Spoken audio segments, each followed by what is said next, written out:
just get my audio adjusted.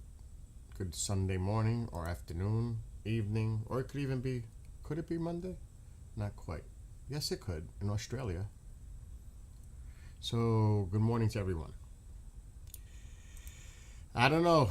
I go to rest, go to sleep, and I come out, wake up, and there's so much other things going on. It's like, oh my gosh, what happened yesterday was horrific. And then there were more cluster munitions used. Near Tel Aviv. There were major strikes in Iran last night. Major. A lot has happened in the last 12 hours.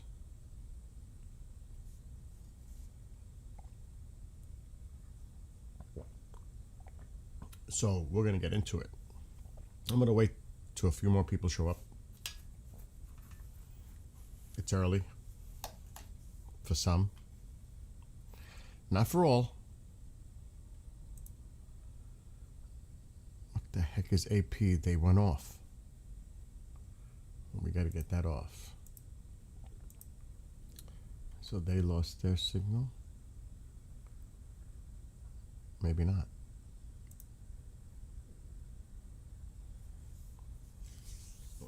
All right. Let's see. Good morning, Marianne. Just starting. I already did stuff outside. I'm just getting started here, waiting for a few people to come into chat. Good morning, Thomas. Hold on, let me get the pop out. I got to open up some monitors. And Musadin, what is this? Moose? I can't read without my glasses. Not a name like that, but good morning. Let's see. Musaslam? I'm probably saying that wrong. Musaslam?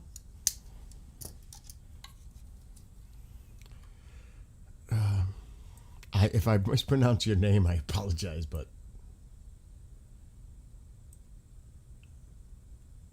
what if I said Musa? It's Islam too. Musa Islam? Is that another way to put that? All right. Anyway, let's just get to some of the videos and images. I usually wait a little while.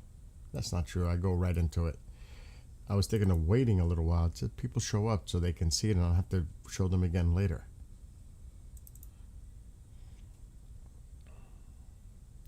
So I captured this. The Daily Mail put this out, that a nuclear-powered Royal Navy submarine arrives in Arabian Sea with capacity to launch strikes on Iran if conflict escalates.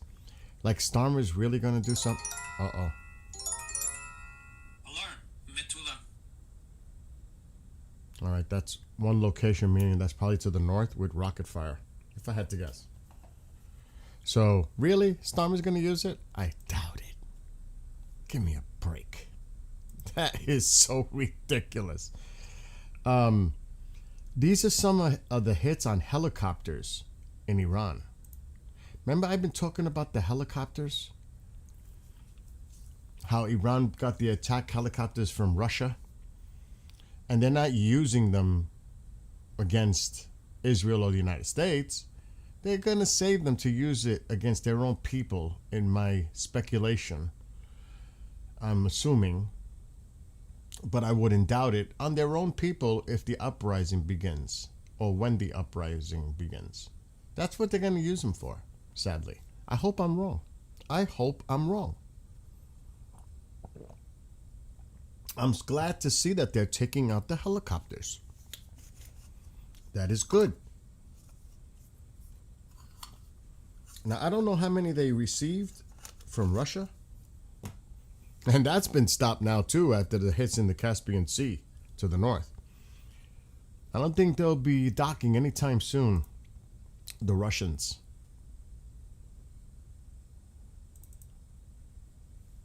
They took this guy out. I can't remember which forces he belongs to. He's a commander. I would have Fatwan. I can't remember the force, but they took him out. the Israelis.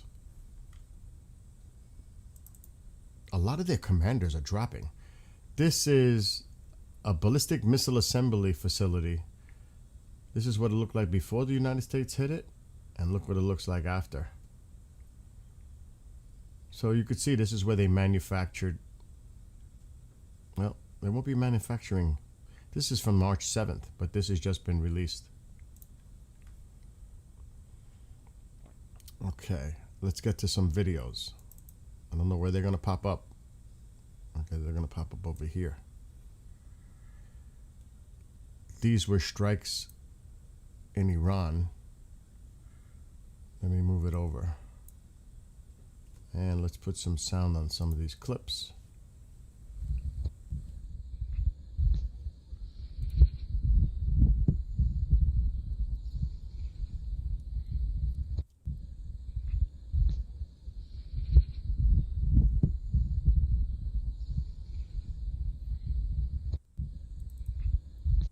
Next.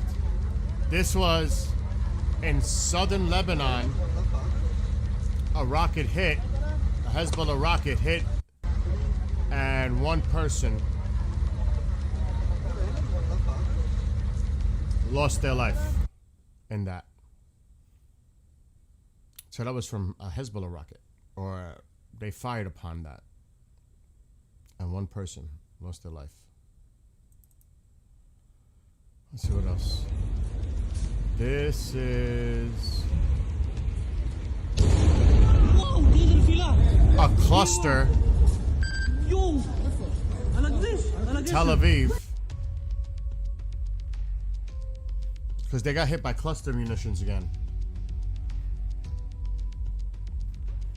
And there's more footage. I just want to see cluster bomb in Tel Aviv.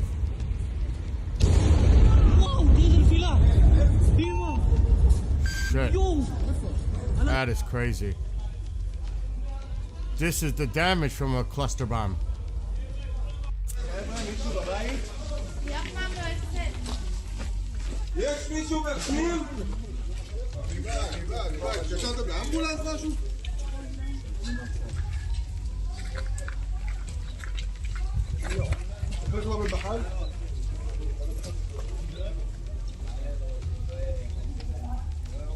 This was earlier. I'll play it one more time. 15 injured. We'll just keep it at that. You pretty much seen the damage. 15 injured. Forget about yesterday. It was horrible. Another cluster bomb in central Israel. That's another piece of the cluster bomb. It almost took out that car.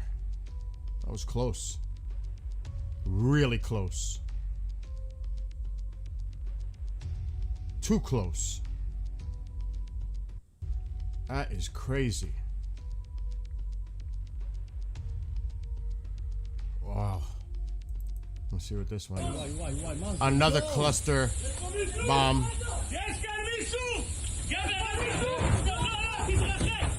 Impact.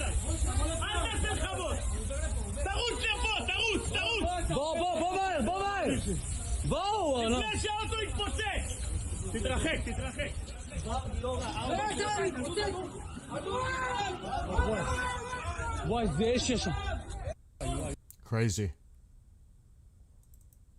This was earlier. This is the overnight strikes that the IDF did in Tehran. They're showing you in a graphic. There's no audio. So you can see it on the screen. I'll let it play because it's quick.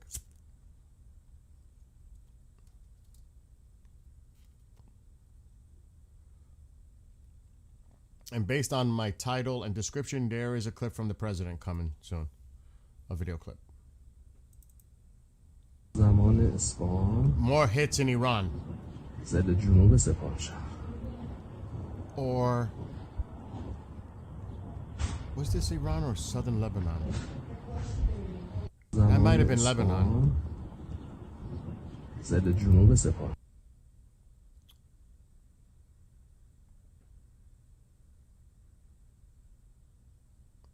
I think this was Central Israel as well. I downloaded a bunch of videos. Oh, wait, let's not play that yet. Let's not play that. This is definitely southern Lebanon. They warned the Lebanese army to get out of there. Not Hezbollah, the Lebanese army. More alerts. If you want proof okay, hold on. Iran endangers the entire world, the last 48 hours have given it. In the last 48 hours, Iran targeted a civilian area. They're doing that as a mass murder weapon.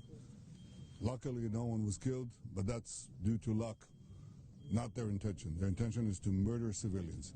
Second, they fired on Jerusalem right next to the holy sites of the three monotheistic faiths, the Western Wall, the Church of the Holy Sepulchre, and the Al-Aqsa Mosque. And by dint of a miracle again, none of them were hurt, but they were targeting the holy sites of the three major monotheistic religions.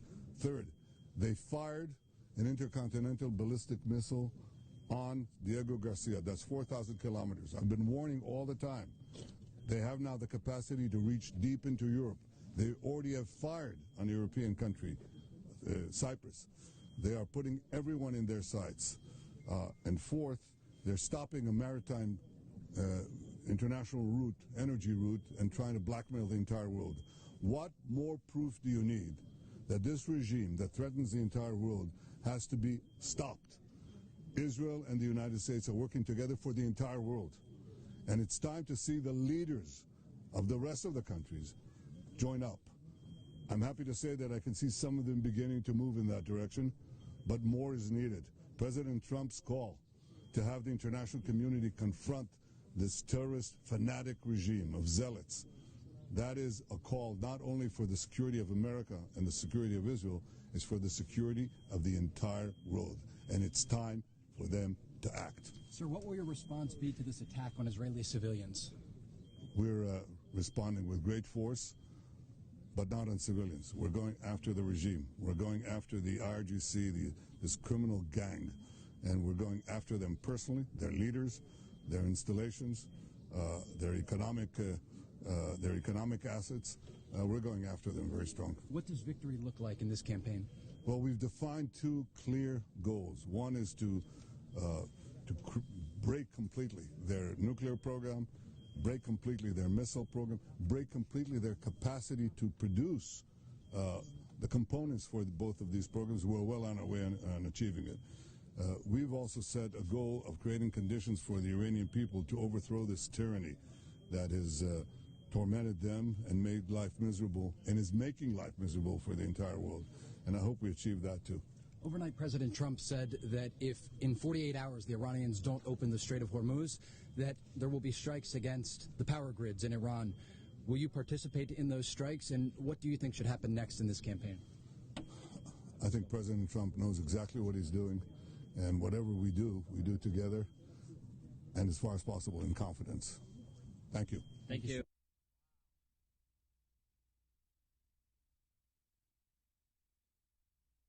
Wow. He has to be careful when he responds to something like that, obviously. He doesn't want to step on the president's toes, that's for sure. He has to be careful how he answers that question. This is still coverage without audio.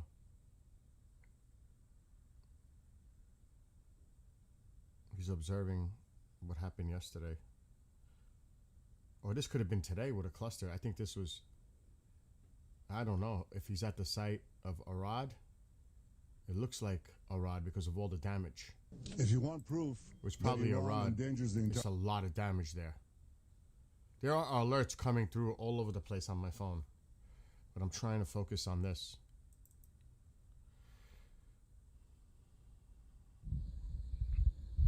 Oh yeah, these are more hits in Iran. This was Iran. I think I played. Wow, the alerts. This is them telling the Lebanese army to leave, to evacuate. That's why I shut the other video down. This is them and the Lebanese army, not Hezbollah. but the Lebanese army to evacuate because they're going to hit the bridge. And that's that video I cut off earlier. So they're telling them, and they're evacuating. The Lebanese army's evacuating. Let's see if I find that video now quick. My God, which one was it now? This one.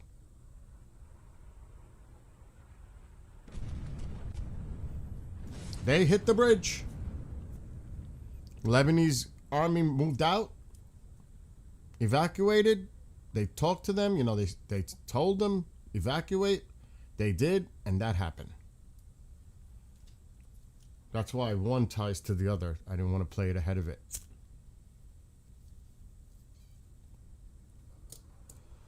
But that was the bridge the Lebanese army was evacuating from. And then the Israelis took it out. Now I lost my spot. What video I left off on? Okay, that's what one we just seen. Them evacuating. This is Lebanon. This is Lebanon. Southern Lebanon.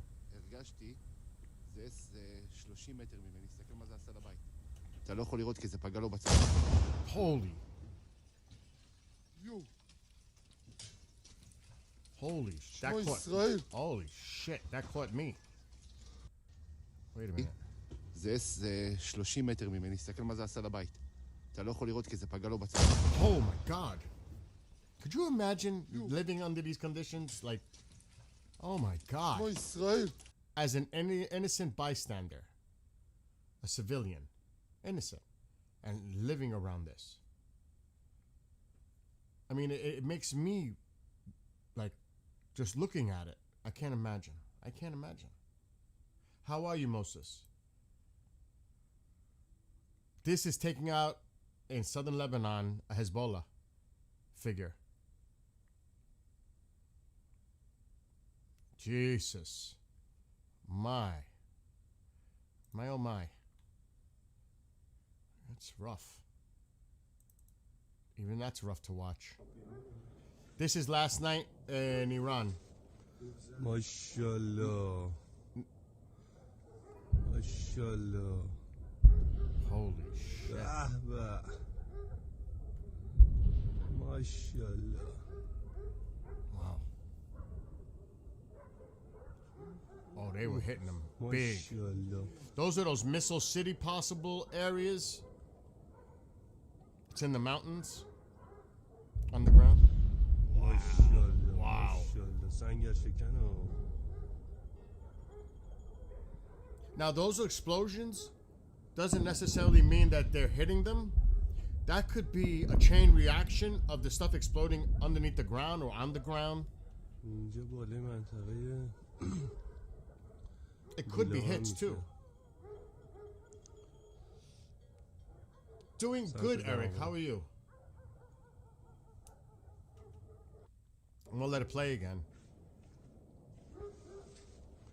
MashaAllah. MashaAllah.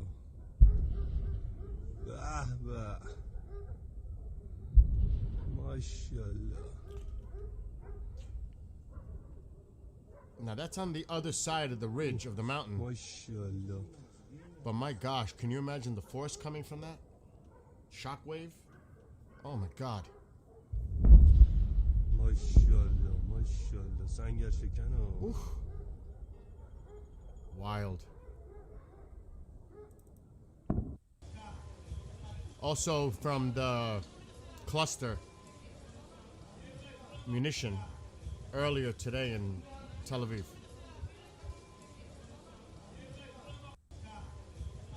It was from earlier today. Next. Jesus, it's loud. Oh, this is an interesting little video. The Mossad put this out in Persian. I'm gonna play it one more time. The Mossad is sending messages in Persian to the Iranian people to take videos and photo, give them information about where assets like this are located so they can target them.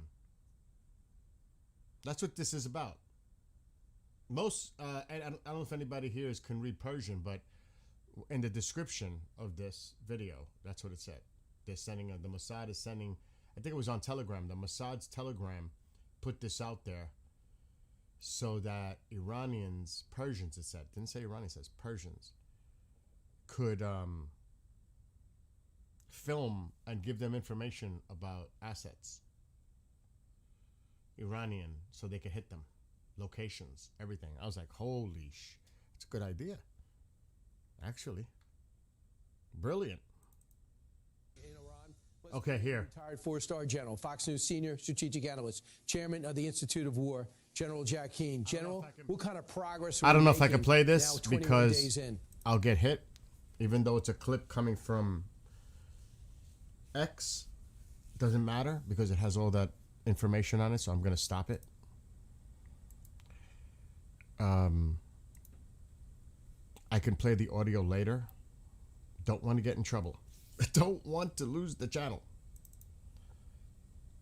Doesn't open up. All right, we're going to have to move it here. The Strait of Hormuz within 48 hours. Just listen. The United States will, quote, hit and obliterate their various power plants, starting with the biggest first. We're going to continue to monitor any breaking developments out of the Middle East, obviously in response to this. Jason, I want to go to you first real quick. We saw something earlier today, 20 countries coming together talking about opening up the Strait of Hormuz. This really puts some firepower behind that. Yeah, the president doesn't fool around with this. 48 hours, he means it. I think in hour 49, that is going to open up. I think he'll give the oil markets and whatnot come Monday a great deal of relief. But more importantly, the goods and services, and particularly the oil, will start flowing. Tommy. That's hopeful, wishful thinking. That's an optimistic perspective. Well, we can see the other. The generals, he's always on Fox, General Kane. What's his name? I can't remember his name. In Iran, let's bring in retired four-star general, Fox News senior strategic analyst, chairman of the Institute of War, General Jack Keane. General, yeah, what Keane. kind of progress are we making now 21 days in? We'll play this later because that's a long clip. Okay, more in Iran.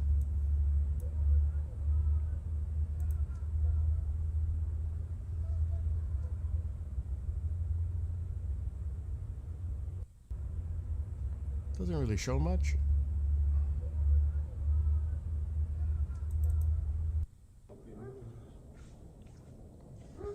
Oof, I think that's the same one. It's the same one. This is when they were, recovery, search and rescue in Israel. So much has happened in the last 24, 48 hours. Homefront Command. That dude looks like an actor, Nicolas Cage. Kind of looks like Nicolas Cage, right? Uh-oh. He looks like Nicolas Cage a little. Oh, more. Doesn't he look a little bit like Nicolas Cage? I'm just saying. He does a little. That's where there's I don't know, I just missed all those alerts. But anyway, those are some of the videos catching up from last night after we streamed. Or yesterday afternoon. So tomorrow evening, Eastern time, could be quite interesting based on this deadline, 48-hour deadline that the president put on True Social last night.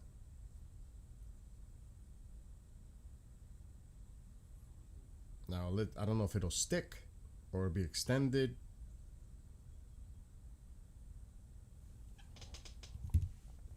And I don't understand. I'm feeling good, Moses. I just pray for all of you in Israel, in the region, in Iran, the innocent people, period. Because it looks like, and I said this yesterday, I don't know how people aren't putting this together. I did. Actually, there were some people here when I was streaming that know. When I saw the alerts going for Dimona, I said, "Oh my gosh, could it be connected to the nuclear facility?" And then I showed the nuclear facility on the map and how far it was from Dimona. I'm like, "Oh my gosh, could they be trying to target?" Because there was confusion yesterday. The Israeli government denied being part of the Natanz strike, the nuclear facility. They denied it. They said, we had nothing to do with it. Before all this, and then you see what happened in Dimona, and then in Arad. It was the United States that did the strikes. But one of the commanders, military commanders for Iran, put out a thing saying, gas for gas, nuclear for nuclear, and some other stuff. So you hit our gas, we'll hit your gas. You hit our nuclear, we'll hit your nuclear. So I was like, are they targeting the nuclear facility nearby? In what is it, Negev? Right in the desert there? And then the strike in Arad, which is not far either. I was like, oh my gosh, are they really trying to hit that heavy water location? So yesterday was not good at all.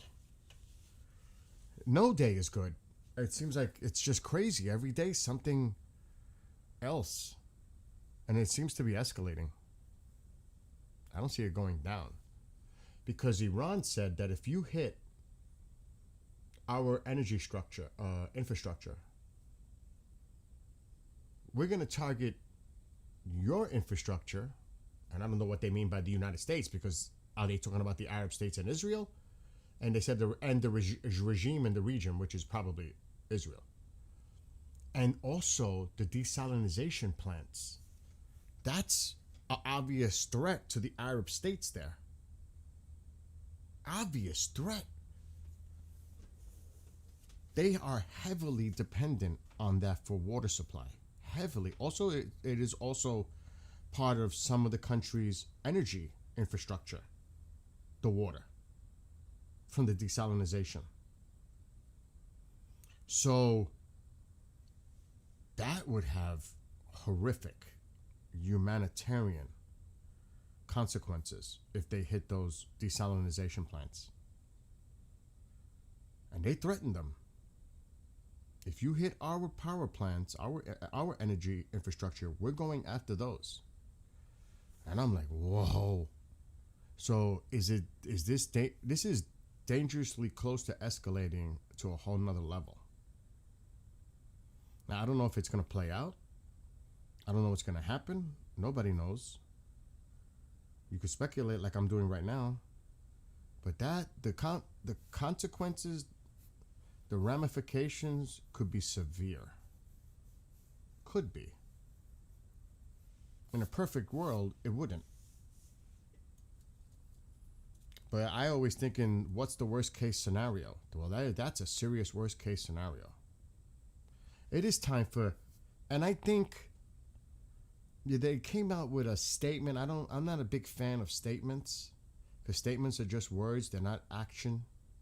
You could talk the talk, but can you walk it? You know what I mean?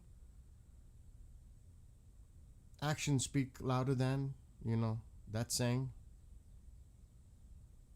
They really need to be proactive and take action. Because, they're getting hit. What do you have to lose at this point? They're targeting you. Are you worried about them bombarding you more? Now, they may be making assessments. How much do they have left? Are they communicating with the United States? And with intelligence? There's so much involved. There's so much. Alarm. Misgav Am.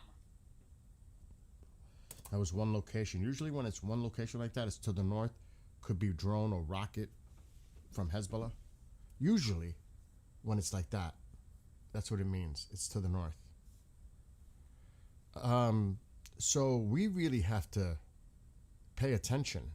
Now, if the president thinks that it's not going anywhere, oh man, this one stopped. That sucks. I gotta get that back. If the president thinks that based on their statement, they're not going to comply with his demand, that tells me that they're not. Well, if you do it, well, we're gonna do this. That tells me they're not gonna cooperate. Maybe I'm reading too much into it, but that's what I'm getting out of that. So I gotta try to get this video back. By tomorrow night, could be late evening, could be sooner than that. Depends what the president does. Because he might say, okay, but I think he would give it the 48 because that's what he said.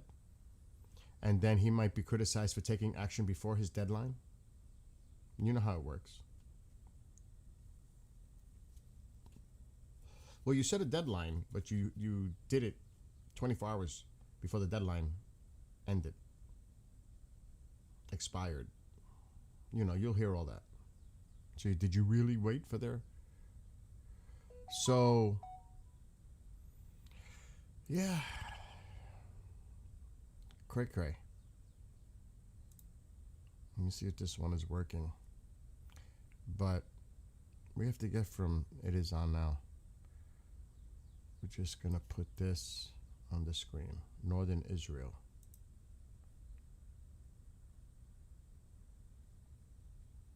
This one went offline.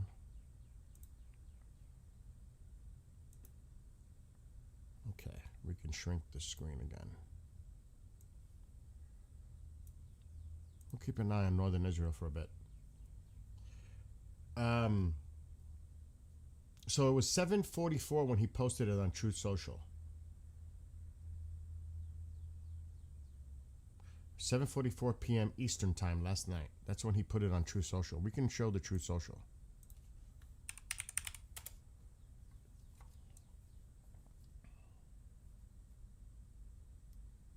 Wow, it's only 11 a.m. here. It's early.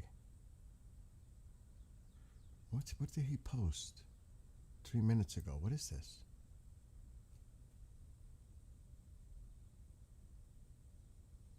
It's trying to load. It's 2 minutes and 29 seconds. What is this? It won't load. Come on. Oh, God. It's from SNLU. What is that? SNL UK? Oh, it might be making fun of Starmer. But it's not loading.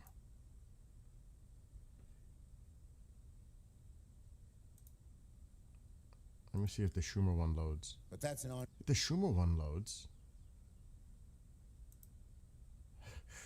But the other one won't load.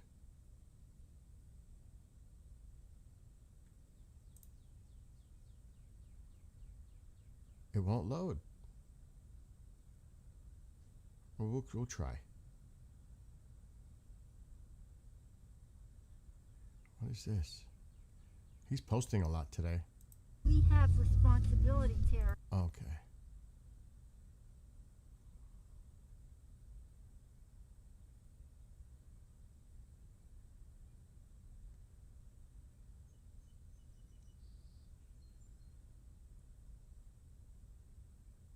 Wow.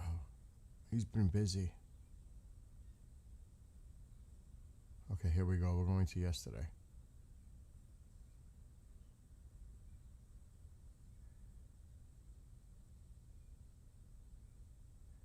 By the way, I know if you've watched Steve, they're making a gold coin, 24 karat, and it's actually based on this image.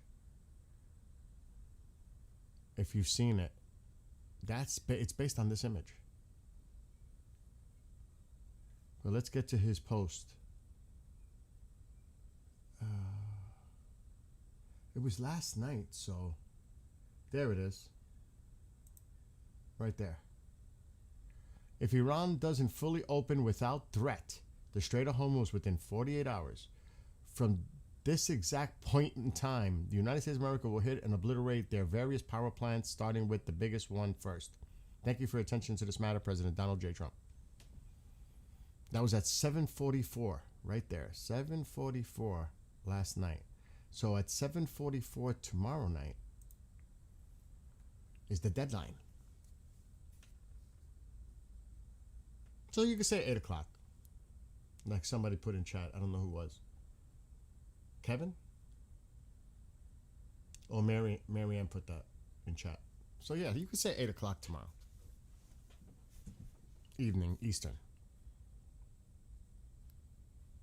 So, I don't know. We're going to have to all wait and find out, I guess. And then I was watching Steve last night. And people are asking the question, like, what's the biggest power plant? What would they go after? And I'm thinking that the answer is so obvious. If you think about it, if you were going to hit, let's just say any of you were in charge of this, what would be the number one power plant without even knowing the landscape, geography, locations in Iran? What would be your first guess? And think about the infrastructure, think about where leaders are, headquarters, IRGC, regime, all that. What would be the obvious number one place to hit? It would be sad because it's going to affect a lot of people. The answer is obvious.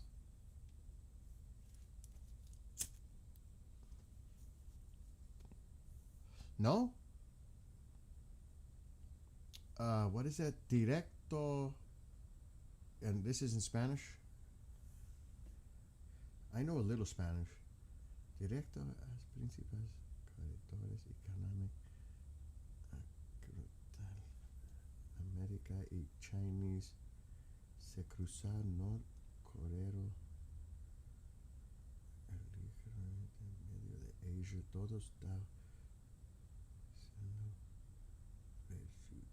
I can't see. I don't know if that's actual all Spanish. It does. My Spanish isn't that good.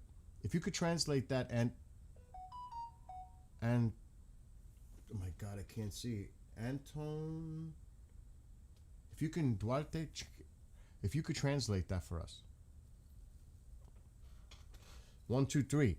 That's the obvious answer. Steve's channel is Agenda Free TV. The guy goes on for hours. Agenda Free TV. I'll put it on the screen. And they were asking him last night. And I'm like, and they kept asking him. Then he's putting up on Wikipedia the lists of the ones that produce the most power. And I'm like, you're going to hit Tehran. There's one to the east of the city, southeast. You're going to go for that. It's going to affect the whole area. But unfortunately, there's a lot of people that live in Tehran. This is agenda free. I'll put the link in chat. How's that for Steve? There's also 2C. There's a bunch. Goldie. You're welcome. I'll put the link. And he's on for hours. He was on how long last night? He had 458,000 views. Oh, 500,000 views from last night. Think about that. 10 hours ago. He went for 9. Is that a 9 or an 8? I can't even see it. 8 hours last night. He went for 8. Front command update. Incident ended. The incident has ended in the following areas. משגב עם. And then, of course, another one that he inspired me to do what I'm doing now. Tusi. If you're not familiar with Tusi. The Amazon. I would love to go to the Amazon but that is, I would have loved to visit, but that's kind of dangerous, seriously dangerous. The indigenous population, I would love to do that.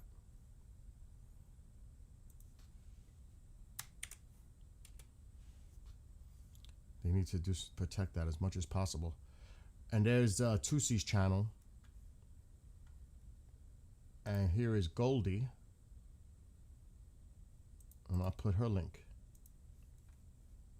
for those that may be interested. And there you go.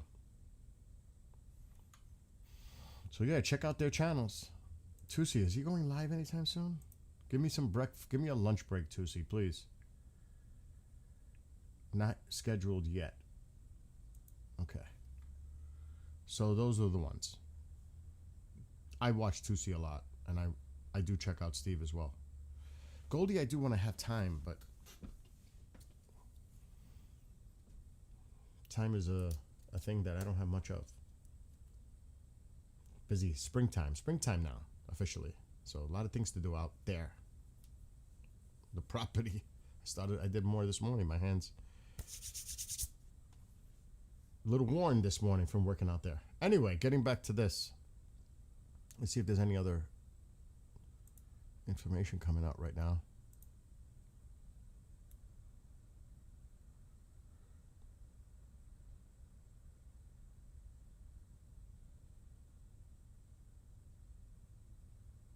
Now, this is just a comment from someone. If America gains control of Karg Island, the Islamic Republic will lose control of the Strait of Hormuz. I don't see that. I don't see how one affects the other. I don't. At all. I don't agree with that. IRGC threatens to completely close the Strait of Hormuz if U.S. strikes power plants. Times of Israel.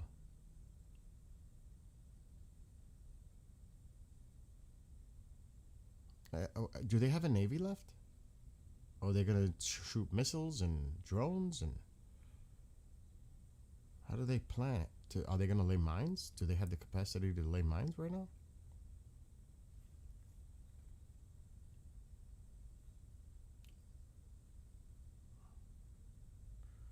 So that's just came out.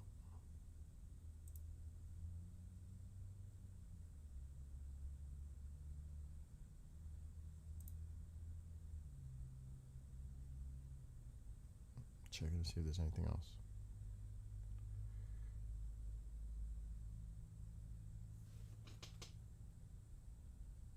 So this reporter is speaking. She's from Israel News, ILTV.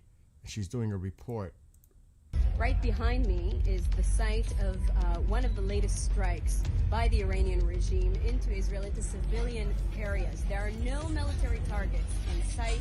These types of munitions are clearly a war crime. The use of them is a war crime. It goes against international law. The reason is that they aim to kill and wound and damage as much as possible and as many people as possible. In this case, it hits close to home because I live nearby. This is just one of many, many barrages in this neighborhood, in Tel Aviv, all around Israel, today, yesterday, and for the past 3 weeks.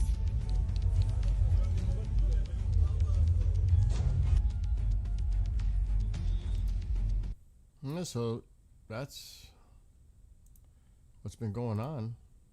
She did another report too. Oh, this person wishes a happy new year to the Persian. To the people of Iran, as you begin the new year, I want to say we see you, we see your courage, we see your struggle for a better Iran, but you deserve more than hope. You deserve freedom, freedom to speak, freedom to live, freedom to dream without fear, and I truly believe your day will come. From Israel, with respect, Happy New Year, Nowruz Piruz. May this be the year you finally live in freedom. Interesting. That's from ILTV, Telegram.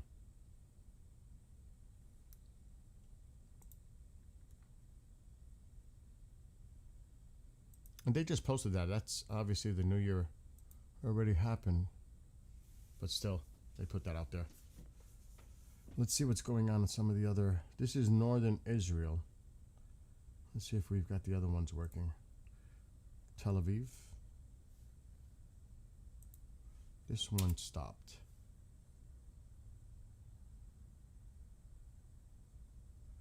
Now it's back. Let's see if this is working. Oh, yep, it's working. Okay, let's check.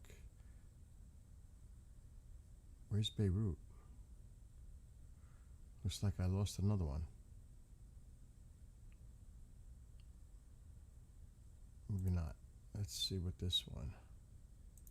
This is a Beirut camera. They're failing. That one's failed. Fail. Let's see if I find another source. You never know. Beirut, everything's happening in southern Lebanon. So there has been activity in southern Beirut in the suburbs. But it's really happening in southern Lebanon, near the border with northern Israel. Okay, let's see if this is working. This one works.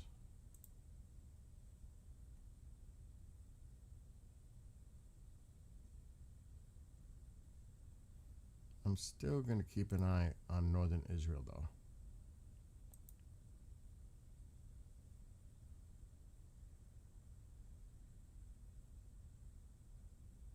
Anyway.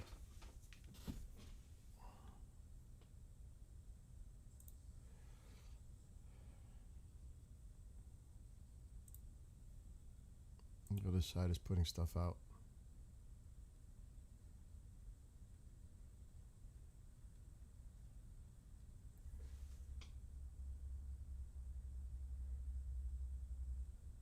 What the heck is this?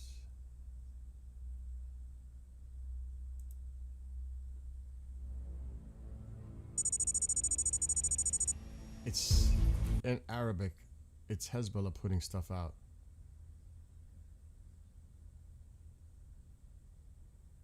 They're threatening more rocket barrages. That's what they're saying here.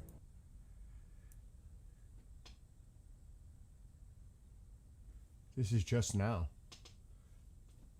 Official. Hezbollah targeting the Kiryat Shimona settlement in northern occupied Palestine with rocket barrages and attack drones.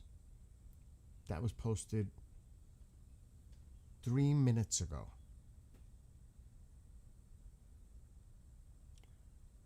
And then another one. Hezbollah targeting the headquarters of the Special Naval Tasks Unit Shayetet 13 at the Atlit base south of occupied Haifa.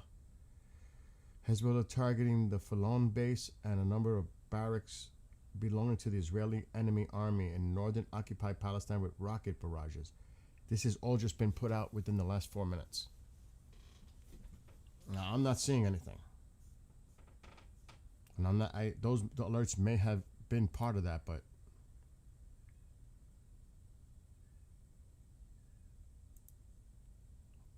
let me see how long ago those alerts came out.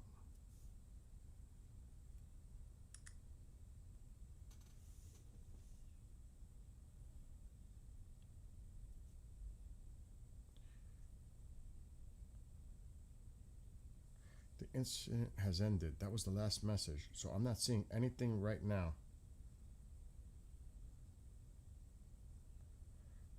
The last thing it says, the incident has ended. That was the last alert.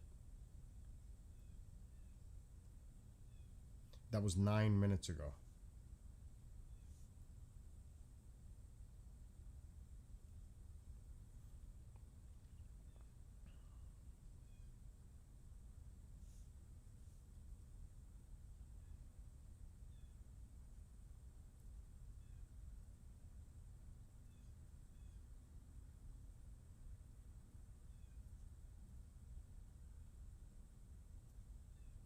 Yeah, that was it. So they posted something literally 5 minutes ago. Now, is that old attempts?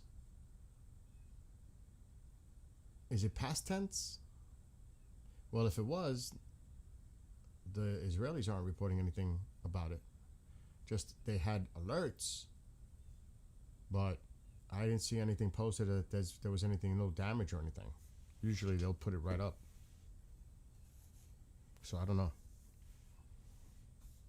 They put out a lot of propaganda, the other side. A lot.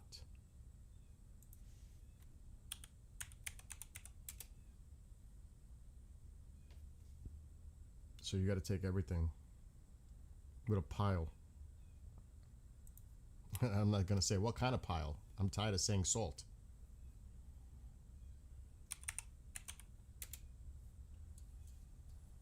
The one I'm thinking stinks a little bit more.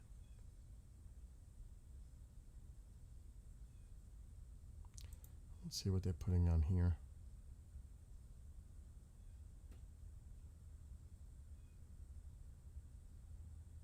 Nothing new.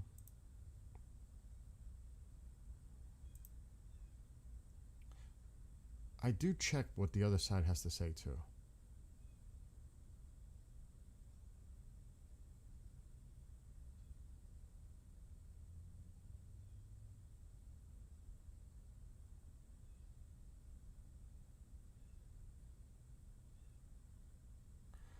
Wow, this is pro-regime to the max. Wow.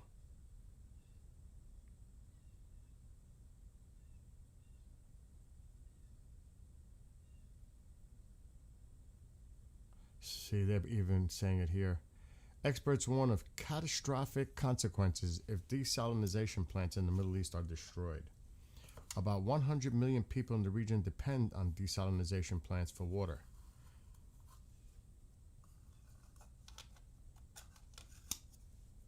That's what I was mentioning earlier.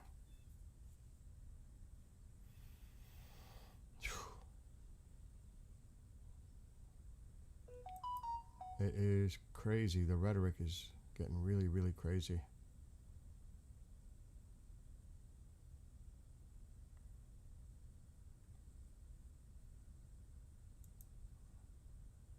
But it is simply that, but you never know.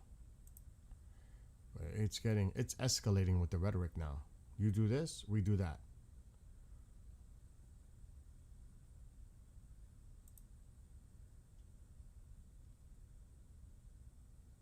Okay, let me see what's going on here.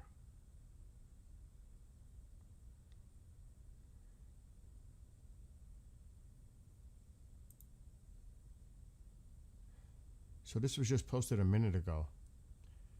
U.S. Treasury Secretary Scott Bessent said on Sunday the government has sufficient funds to finance the war against Iran, but is seeking additional congressional funding to ensure future military readiness. Quote, "We have plenty of money to fund this war. This is supplemental. President Trump has built up the military as he did in his first term, and he is now doing in his second term. And he wants to make sure that the military is well supplied going forward." End quote.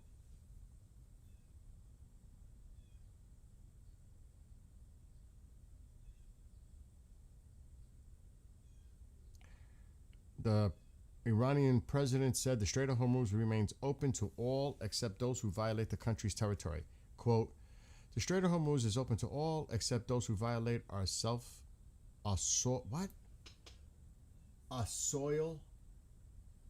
Yeah, who violate our soil. Threats and terror only strengthen our unity." That's what he posted.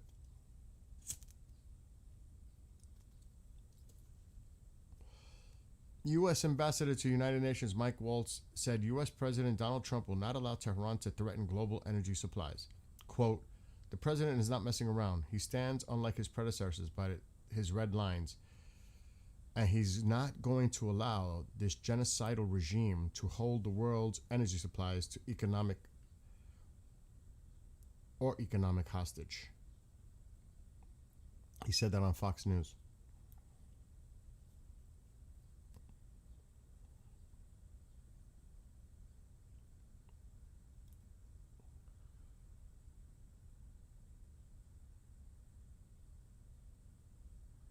Oh my gosh, they did a phony video. Shipping monitor tanker trackers has rejected a video aired by Iran state television claiming vessels had stopped in the Strait of Hormuz thanks to Iran's threats, saying the ship was owned by Iran. The state TV said 2 Iranian journalists had reached the middle of the strait and filmed ships turning off their engines while awaiting clearance. Tank trackers said the vessel shown was in fact an empty Iranian tanker, Narvaz, owned by the National Iranian Tanker Company and not operating in the strait. Complete lie. According to the firm, the tanker was stationary in Iranian waters south of Hormuz Island in Iran's Hormuzgan province and has remained there since March 13th, 2025. So they showed a phony video claiming that they were in the middle of the strait. These two clowns. These clowns. Phony. کجاییم الان تاها؟ الان دقیقاً تو قلب تنگه هرمز قرار داریم. چیه پشت سرمون؟ یه نفتکشیه که اینجا ایستاده و موتورش خاموش کرده تا تکلیفش برای عبور از تنگه مشخص بشه. اون چیزی هم که ما اینجا دیدیم در همین محدوده تقریباً 40 تا از کشتی‌های تجاری هستن که باید ایران اجازه صادر کنه تا بتونن در واقع از تنگه هرمز عبور کنن. اینجا کجاست دوباره؟ قلب تنگه هرمز. Unbelievable. Unbelievable. Tehran passes off parked Iranian tanker as halted ship in Hormuz. Oh my God. Oh, that's bad. I hope Tusi jumps on that one. Oh, I hope he jumps on that one. I just turned the volume up a little. That's bad. That's pretty bad. Fake. Fake news.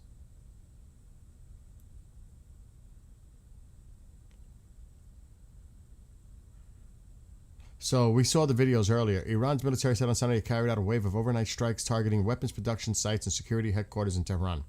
The targets included a military base used for training forces and maintaining missile systems, a weapons production and storage site belonging to the Ministry of Defense, and a weapons production site affiliated with the IRGC Aerospace Force. It added that it also struck a headquarters of Iran's intelligence ministry and emergency command center of the country's law enforcement forces. Good. That's what you got to hit. You got to help the people of Iran.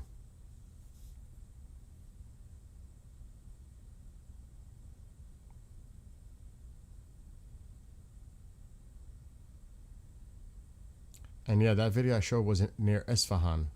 I knew it was in Iran. I wasn't sure. An explosion was seen. This is earlier. At the IRGC Sahib al-Zaman headquarters in Isfahan on Sunday, a video sent to Iran international shows right here.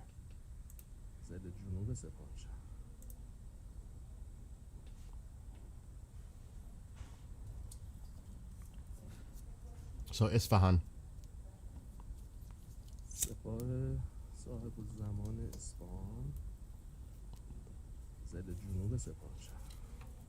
So obviously that was earlier today. Because it's almost 11. It's getting dark in Iran now. What is it? 7.5 hours ahead? So what is that? Alexa, what time is it in Tehran, Iran? It's 6:55 p.m. in Almost Tehran 7. right now. 7 p.m.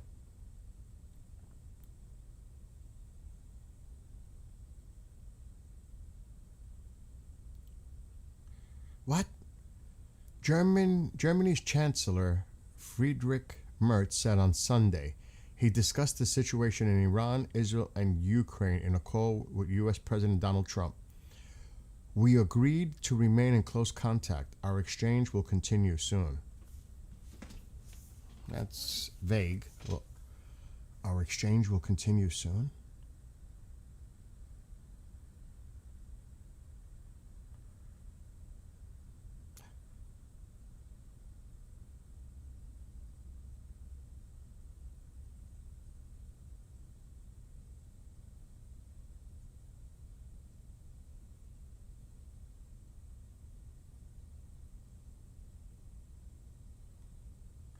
Turkey's foreign minister discussed steps to end the war between Iran, the United States, and Israel in calls with counterparts from Iran, and Egypt, as well as U.S. officials and the European Union, Reuters reported.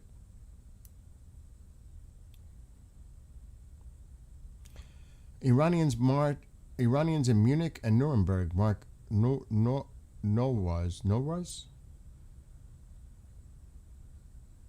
while voicing support for exiled Prince Pahlavi. So this was in Germany.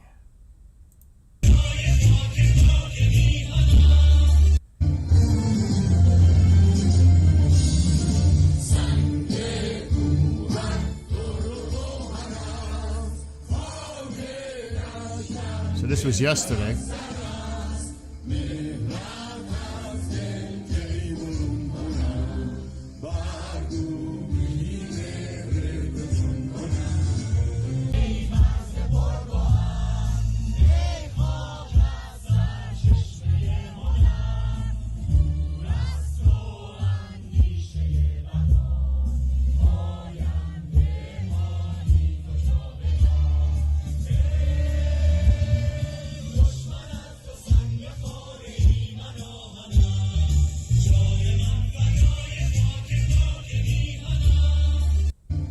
I don't think, it's amazing when you see this, though.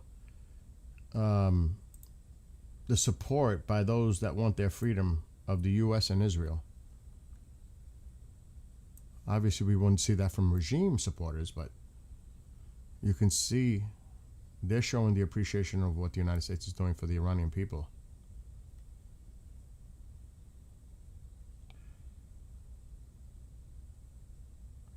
So another one from Iran earlier today. The damage done. We're gonna have to watch the beginning of the video where what this was. Holy shite. Wow. We're gonna have to watch this one over. It was sent to Iran International. Alborz province.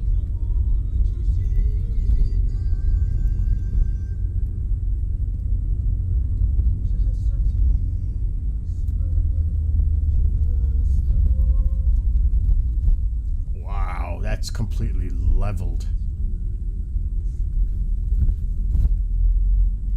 He just went around the corner, made a right, getting the backside view of it. It's hard to see it though, but that whole area behind it as well is leveled. Because he turns the corner and you could see it on this side. Coming up right now, it's just completely destroyed. Right in there. Right in there. Right in the back there. Whatever was there is gone. Then he makes a right. And tries to get the other side. But the view is blocked by these, storefronts? Right here. Garages. So you can't see it, but they hit something in there, boy. Big time. It's leveled.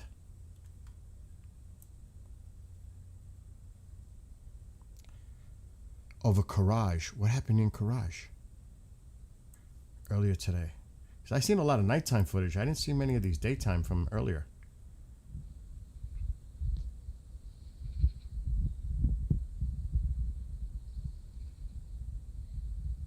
All thanks to Iran International here, because they're the ones that put a lot of information out. People send it in to them from Iran.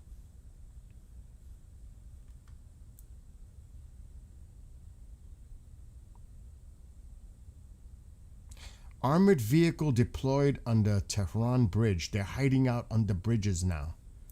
Overpass, really. That's really an overpass. I don't want to call that a bridge, but that's what they're saying. That's an overpass. It's under a highway. That's not necessarily a bridge. It may be entering a bridge area, but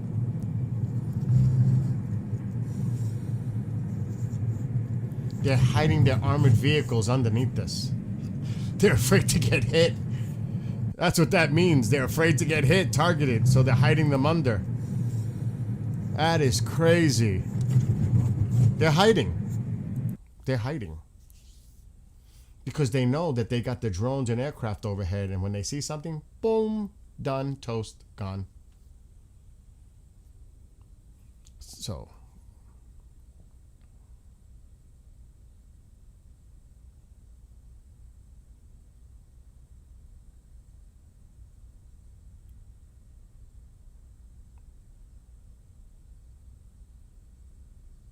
wow, that's sad. People, wow, this is sad. This is sad. They posted this 5 hours ago. Iran International. People gathered in the village of Taka Safir Sultan in Kermanshah province to mark the Nowruz by lighting fires at the graves of those killed during the nationwide protests. Video sent to Iran International show. Wow, that's moving.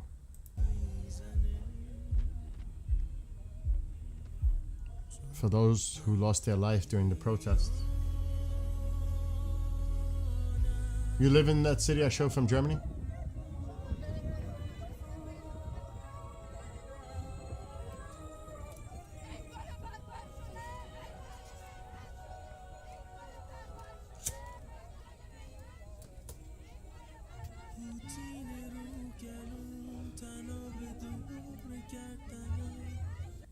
That's sad.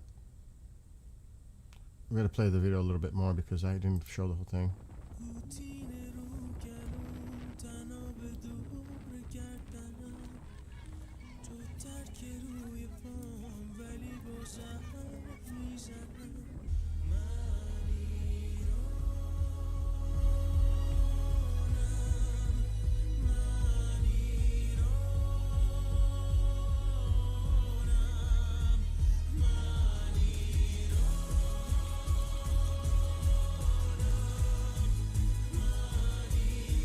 Cover your faces. Oh my gosh. Matter of fact, I need to protect them. I can't do that because you never know who the fuck is watching. Even though it's Iran International put it out there, I don't want to do that. And it's too late. Iranians in rally in Australia.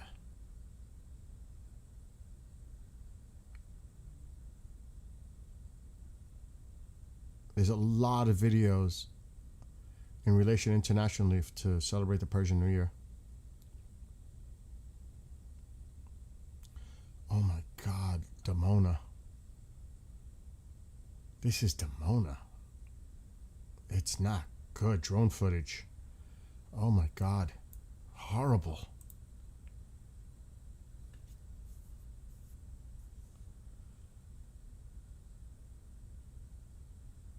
It's images from the drone footage. Oh my God.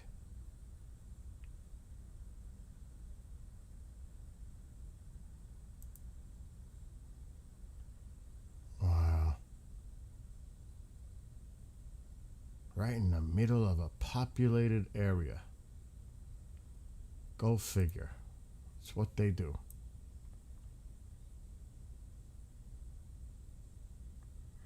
Heavy explosions rock. We saw this video. I have this video already. It was in Damavand near Tehran. I showed this video earlier. I downloaded it, but I'll show it again here. Ooh, mashallah. Near Tehran, in the mountains.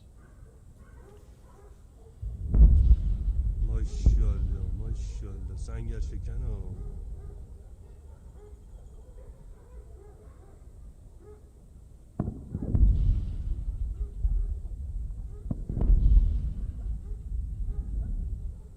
So they're getting hit heavy. گیلاغم میشه سمت دماوند. Dogs are going crazy with all the commotion going on.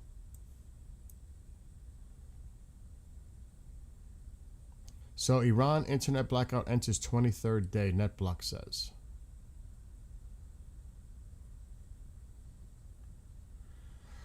All right, I'm caught up on this platform for now.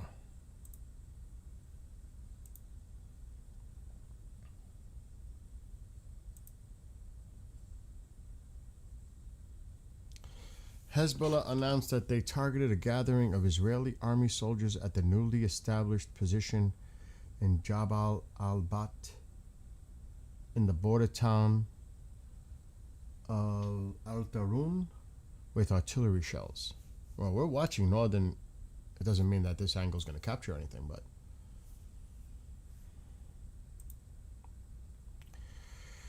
oh boy.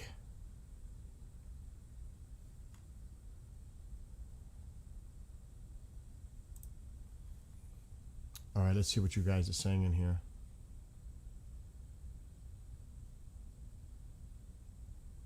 Nuremberg.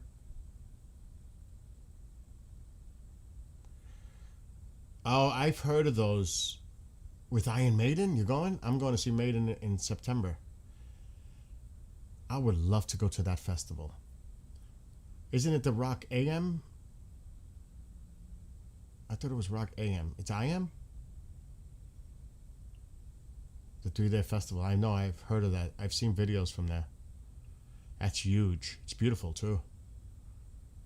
I've seen videos at that location with Rammstein. I've seen videos of festivals. There. Helmet. I have. I've never been there, but I've seen videos.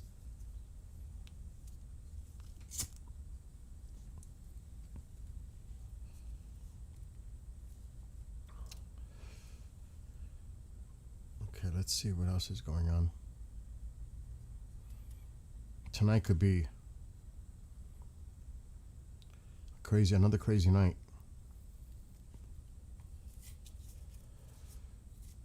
Last night was crazy. Not in a good way.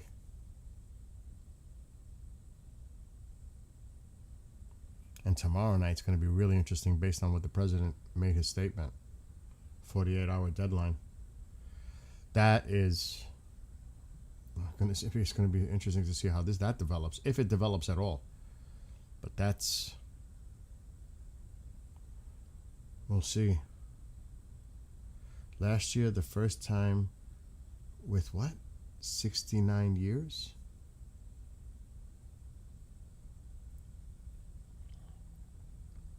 I'm going to go see Iron Maiden in September with Anthrax and Megadeth. Then I'm seeing Rush in July. Then I'm seeing Get the Lead Out Memorial Day weekend. They are amazing. Get the Lead Out is amazing. If you're a Zeppelin fan and you have the opportunity to see Get the Lead Out, that's a must. It's a must. This will be my 4th time seeing them. They're a cover band, but they're tremendous. Tremendous. That's why I will pay to see that. My 4th time seeing them. Anyway, things are quiet on the media platforms right now. Let's check out this camera, make sure it's working. It's the same one we got on the screen over there, northern Israel. 2 Tel Avivs.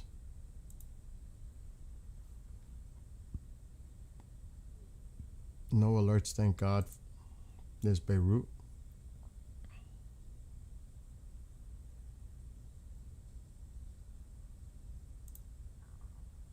Tel Aviv.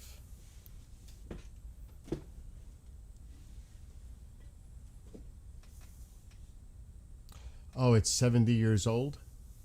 Or are you 70? Excuse me. I mean, the weather there has been terrible the last few days and nights. Terrible in the region. Israel and Lebanon, terrible. It looks like the weather's better for both of them.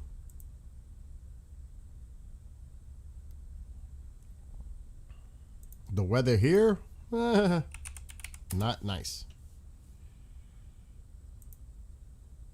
It's gonna rain. That's why I did work outside already. 2 hours of work this morning out there. I'm starting to fix and clean the property. like that fence on the other side. I just replaced a couple of slats in that white fence that I gotta paint. One here. There's two here I replaced this morning. That's why it looks like there's a spot. It's actually gotta be painted. I replaced them. And I also reinforced a couple that were loose here. Got rid of the tarps, folded them up. They were there. Put my wheelbarrow here by the firewood. And gonna do a lot more soon. Once the weather breaks. 'Cause it's not nice out. It's chilly. Might be 50 degrees right now. Alexa, what's the temperature? It's 48 degrees right now with a high of 59 and low of 36 today. There's a 96% chance of rain this afternoon. 96% chance it's gonna rain. And then the focus will be soon. Which Yep, Mother Nature's basically guaranteeing a soaking today. Perfect excuse to stay cozy inside. You're right about that. But Exactly. Sometimes the weather forecast is so confident, you just gotta roll with it. Alexa, Might be a stop. good day- And good news for me is the pool water, because I go crazy every year. I put this makeshift netting over the pool to collect all the leaves, and I wait till all the leaves fall. Then I remove the netting. So my water right now is a little cloudy, but it's somewhat clear. If I let the leaves go in that pool for winter, it turns into like a soupy, brown, swampy look. It's horrible. Horrible. So I came up with a MacGyverism idea. I bought this mesh that has small holes but allows the water to leak through to collect all the leaves. Then when every leaf is off those trees, I take it off. So there's no leaves in the pool. Now there's a couple of branches. I saw a few little small branches in there. That ain't nothing. And I connected the hose to my underground piping so I could start collecting the rainwater. To fill that pool, to top it off, because I have to lower it for the winterize it. It's a lot of water. It's a lot of strain on my well. But depending on how much rain we get today, I may run the hose into that pool while it's raining, because I can use the water supply. It's just gonna fill up again because we have a lot of water now. The water table's high. We've had a lot of snow melt, a lot of that, so we're good. But I need to bring the level of the pool up now. I gotta trap that water. So I don't know how much rain we're gonna get today, but if it's substantial, I can do that. And good morning to you as well. Let me get this off the screen. Alexa, how much precipitation are we expecting to have over the next 24 hours? You're looking at about 0.62 inches of rain over the next 24 hours. That's nothing. The heaviest stuff hits between 2 p.m. and 3 p.m. today with 0.14 inches. That's and nothing. There's another decent chunk around midnight with 0.06 inches. That is nothing. Not enough. Unless we get like a thunderstorm with a downpour, that would be nice. Well, you know how weather forecasts are. They're like that friend who says they'll definitely come to your project. Alexa, stop talking. My gosh. Let's check the radar. Wow, all the heavier rain is way upstate. Not much for me here. But it looks like by this front that it could be sinking down a little bit. Where is the play button? I can't even see. Yeah, it is shifting downward. It's not going to hit me. It's not going to, unless this develops more. Oh my God, the heavier rain is just to my north. Oh, then it comes down. See, I would love to get into this. I would love to get into that heavier rain. I'm actually hoping for heavy rain. But see, I'm near Poughkeepsie. I'm up here. I'm not going to give out my exact location, but so it's actually snowing in Maine, in New Hampshire. Maine, definitely. That's a lot of heavy precipitation, but a lot of it's going to the north. I wish this would dive down a little bit.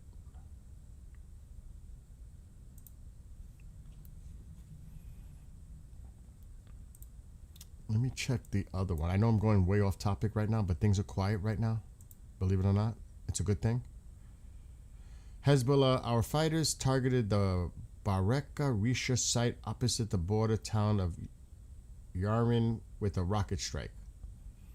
Well, I'm not, I haven't gotten no alerts. So they're talking a lot of talk. I'm not seeing any evidence of that.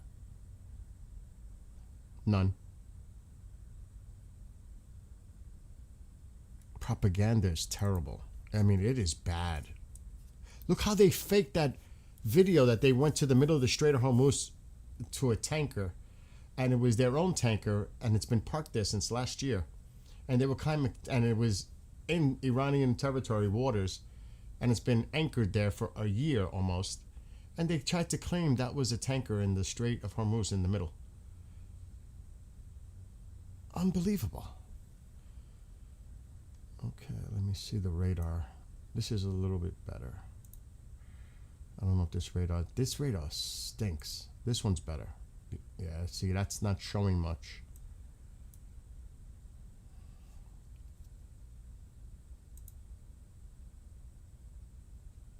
It is moving east, southeast, but more east. I may not get any of this. This is bad.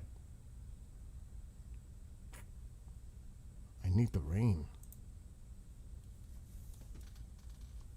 What's going on in chat? Pre-warning alert for Tel Aviv. I haven't got that on my phone yet, but mine could be late. I haven't gotten an alert.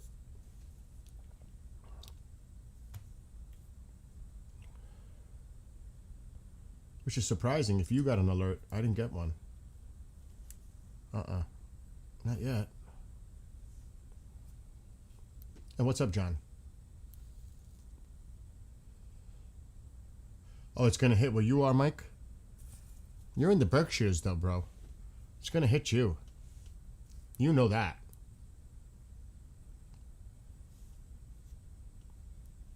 We are off to the... Oh, my God. You're off to the bomb shelter in Tel Aviv. You guys have been going crazy with this. And that cluster bomb, I showed videos earlier of what happened near Tel Aviv. Horrible. Horrible. And what happened in Arad and Dimona. I honestly think they're trying to target the nuclear facility, the research center there. That's scary in itself. That's scary. What's up, Birdman? Birdman. Every time I see your name, I think of Birdman. An old Hanna-Barbera, I think it was, cartoon. I think. Yeah, the cluster hit 2 blocks. Wow. I know there was a vehicle that was almost hit. I showed the videos earlier. A vehicle that was hit. I could show them again. I really don't want to because I don't want to do that to you to show them. You know what I mean? You guys are going through way too much as it is. So I'm not going to add to it right now. Out of respect to you. Pouring here in Clayton, New York. Well, you're to my north. You might be to my... I don't know where Clayton is.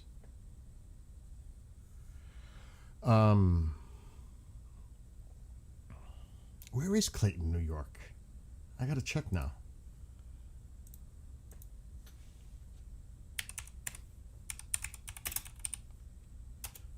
For me, I'm not gonna share it on the screen. Oh, you're way up there. You're by the lakes, I think. I gotta see. Hold on. Directions. Bring up the map. Why isn't the map loading? Here we go. Holy yo! Oh my God, dude! You're way up there. From me. You're 4 hours away from me. Damn.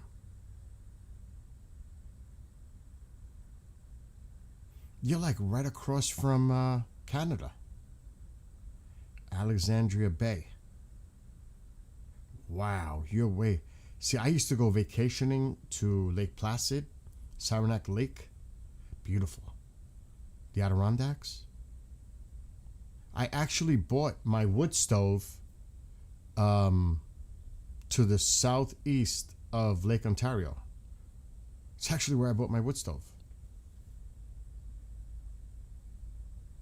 But no, I'm wrong. It was this lake. Oneida Lake is where I went to buy the wood stove. It was Oneida Lake. That's where I went to buy this wood stove. That's right next to me, which I need to light soon.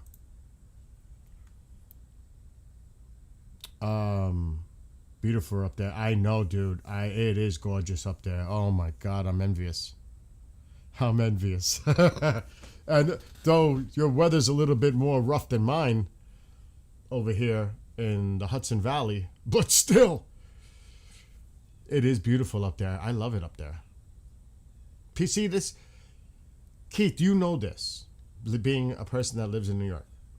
New York is a beautiful state. Everybody thinks of New York as New York City.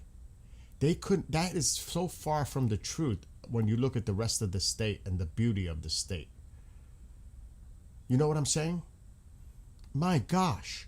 I can go bike riding to Kingston, which I love it in the mountains. I do it all the time. That bike trail goes to, 750 miles through the state of New York. I can go all the way to Canada, or I can go from Albany all the way to Buffalo on the trail, the Empire State Trail. It is beautiful. It is beautiful. The Catskills are beautiful. The state is beautiful. But everybody thinks of New York from New York City. And it's such a small regional geographical spot considering the rest of the state. You know what I mean? So I hear you. I hear you. I get it. We get it. I mean, even when I look in my front of my yard, my property, there's no cars going through this is my property. I'm by the woods. It's beautiful. You know what I'm saying? It's not New York City. It's far from it. Far enough for me. He's way up there. He's way far from the city. But it's beautiful up here. It's gorgeous. And I can't wait till the weather gets nicer so I can get out there and bike ride again. Anyway. It is so quiet right now, eerily quiet on social media platforms, X, Telegram. It is quiet. It's even quiet with the app. Uh-oh.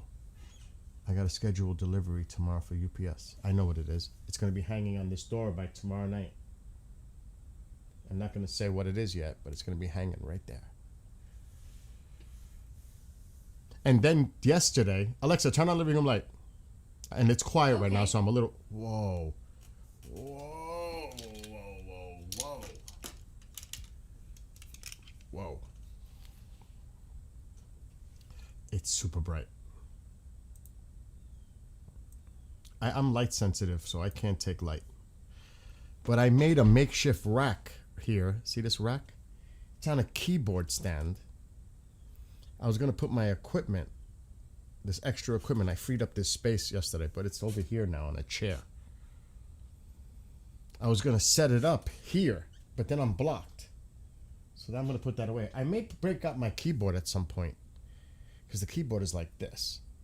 It's a Yamaha. I have a Casio too. I have 3.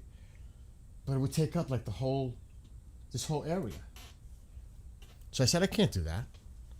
So I put this equipment over there on that chair right there, which I can use when I need it because I'm not using it right now. Alexa, shut living room light. Okay. And I still got to make some... Oh, no, I don't. I could put that piece on the stool. I'm going to have to make something, a box, to bring it up level, or something to bring it up level so I could put that rack there. And I got to replace my drum snare head here, because that one is beat up. So I'm always doing something, always busy. I have to change pickups on a guitar where I don't even know where they are. I'm not even going to worry about that one. Very quiet. Seriously, very quiet on social medias right now. It's oddly quiet right now. And I don't want to rehash the same news and going over it. It's redundant.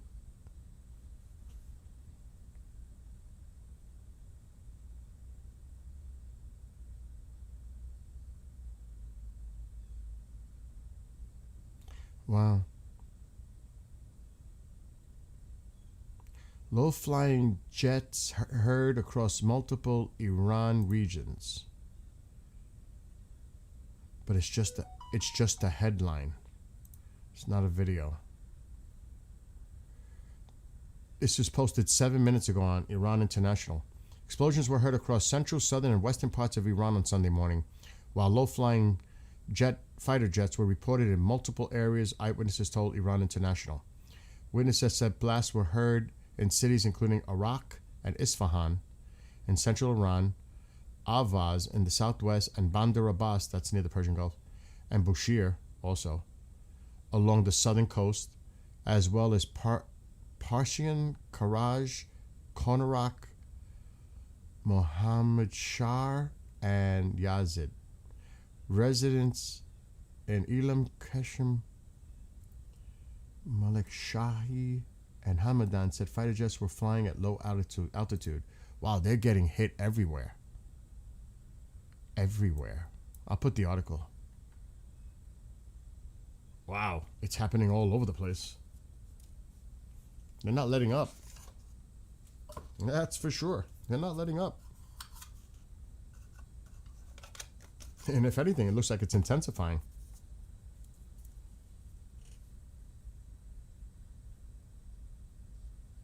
Witnesses report early morning strikes across Iran. Look at all the places.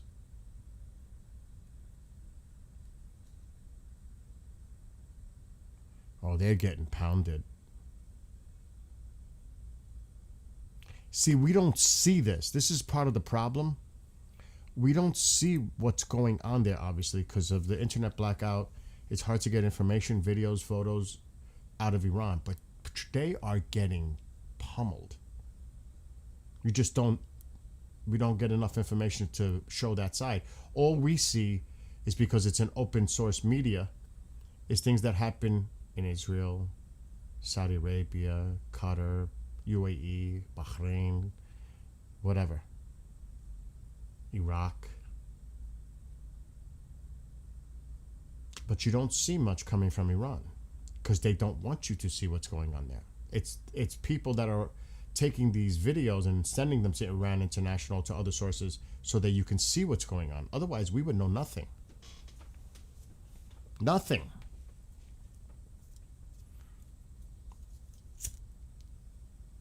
You can only imagine what's going on and what has gone on in the last 3+ weeks in Iran,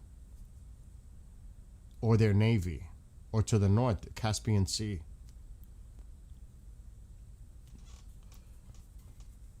So, when people try to take an objective view on this, you can't, because you're not seeing the other side. You're seeing all that one-sidedness and the propaganda coming from one side, all that. It's almost manipulating what the open sourcing here does and zero sourcing over there. It's not zero, but it's like close to nil, because we don't see much coming out. Very little. But everything here is exposed. It makes us look one-sided. And it's definitely one-sided. Iran is getting pummeled. You just don't see it. And I don't know what the mainstream media is doing. I can only speak from my own personal experience of doing this for months now.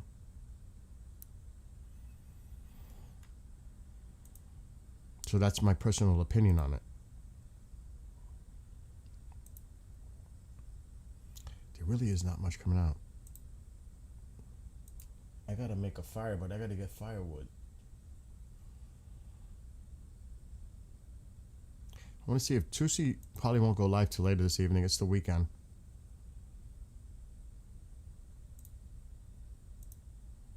Goldie will be live. Yeah, he doesn't have anything scheduled yet. Steve won't go on till later on this afternoon. And Goldie is not live yet. She will be soon.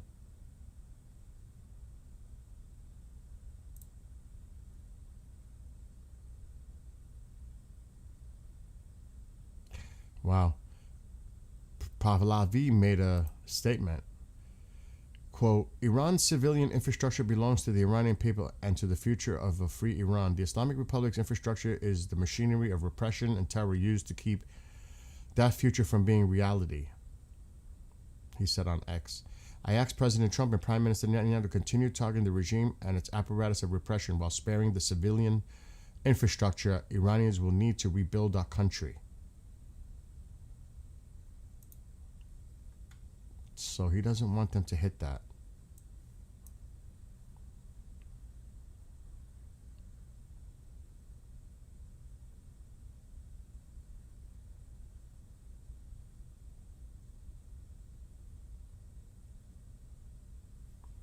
And there you go.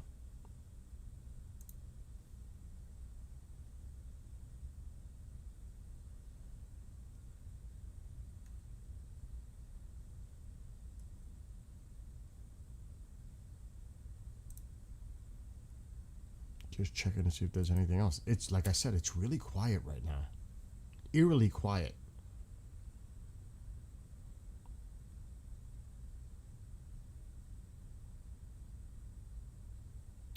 What?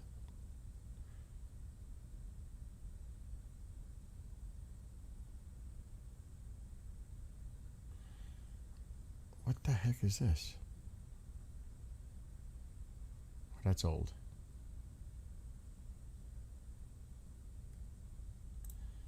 I want to see what Iran International. These are live updates. I'm going to bookmark this. This is good to have. From Iran International. It's news, live updates. Iran targets assets of 15 Iranian expats over alleged espionage. Iran's intelligence ministry said it has submitted documents related to 15 Iranians living abroad to the judiciary for review of asset confiscation on charges of alleged espionage in cooperation with hostile countries. The ministry said it had provided documents to the judiciary. Like, that's going to be a fair process. Really? Give me a break.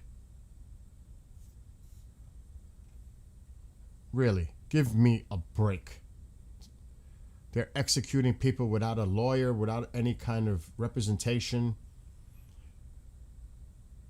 trial, nothing. They just condemn. So you see, so these are some of the updates.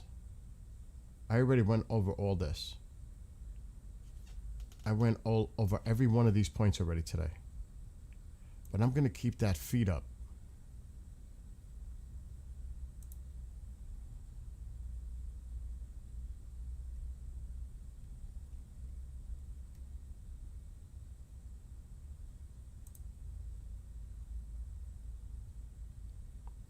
This camera, it's unfortunate.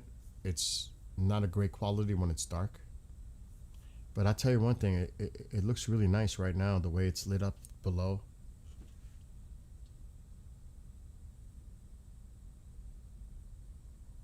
Let me see Tel Aviv.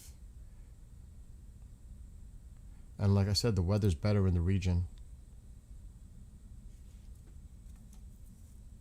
As the sun is setting.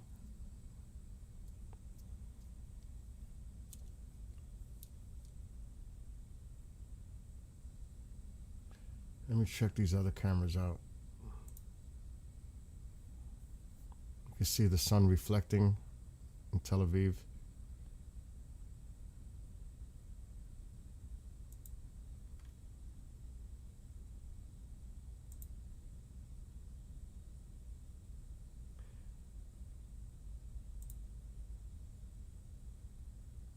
I'm gonna just check the quality a second.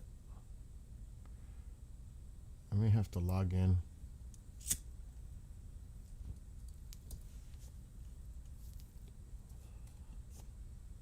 Okay, let me see. I don't even remember my login. Oh my gosh.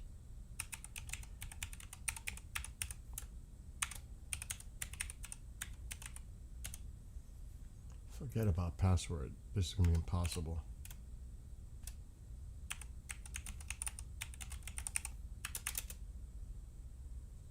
Oh shit. We sent you. They sent me a code.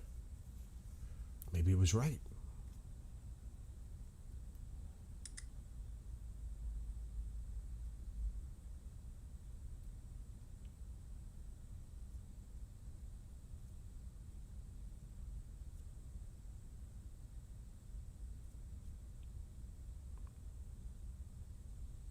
There's the code.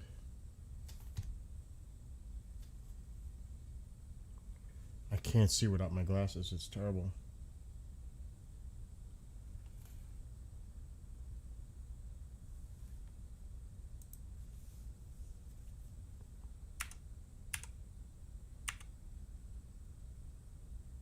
Oh my God.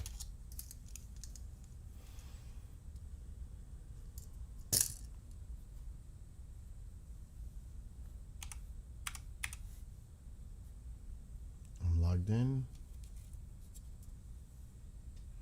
Oh my gosh.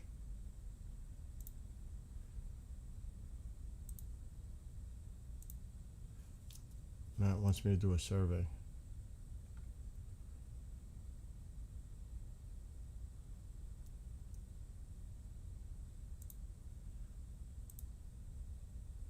Okay, now let's see how it looks. A little better. Definitely a little better.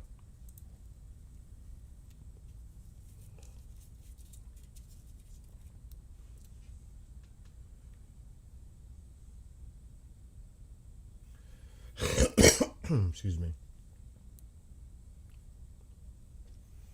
Okay.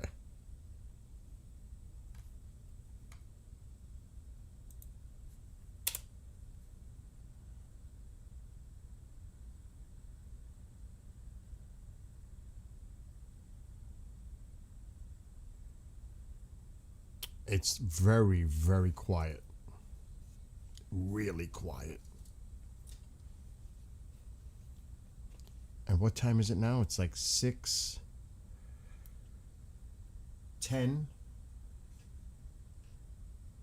in Israel and Lebanon, which would mean it's 7:40 in Iran.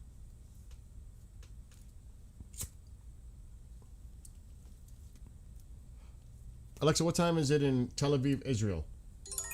Uh-oh. It's 6:10 p.m. in Tel Aviv, Israel right now. And what time is it in Tehran, Iran?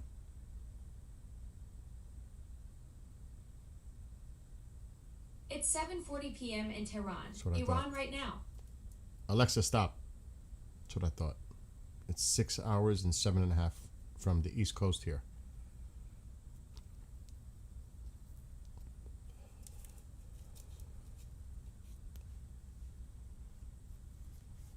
So there was alerts. Where were these alerts? Northern Israel? Yeah, northwest Israel. We gotta go back to the north camera.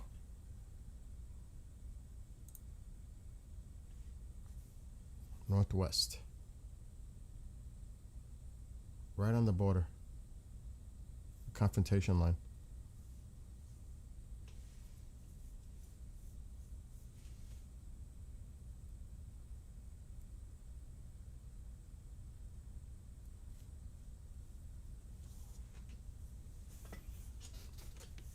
The weather still looks a little unsettled over there in northern Israel. We should look at the satellite imagery for Israel and the region.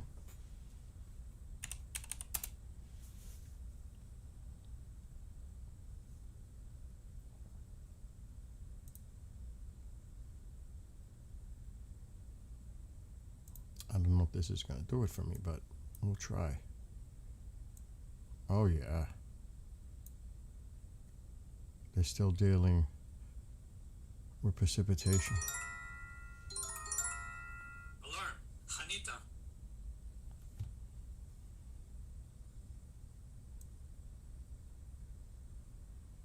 There's actually quite a bit of rain in western Iran, too. I'll put it on the screen. Not too much anymore. It's offshore. Lebanon, Israel.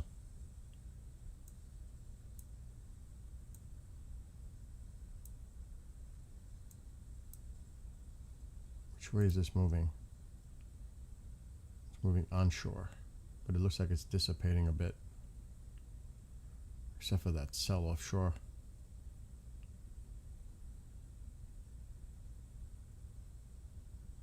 Let this load.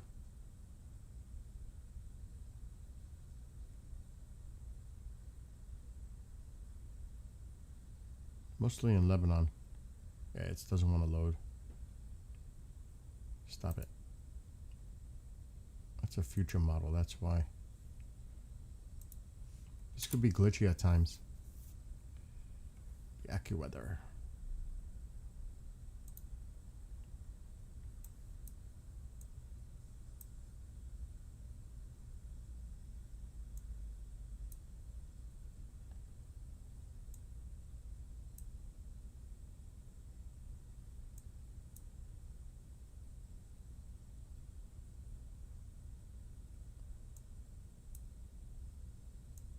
So yeah, northwestern Iran, west of Tehran. But it looks like the weather's getting better for Israel and Lebanon.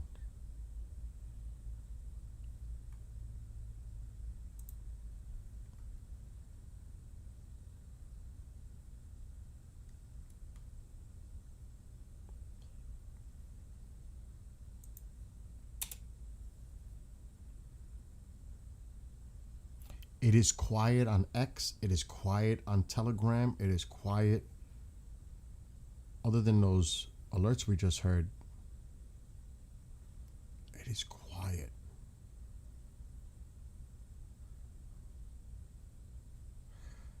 "53 seconds ago, U.S. CENTCOM dismisses claims that Iran had shot down a U.S. F-15 fighter jet, saying no American aircraft have been downed by Iranian forces."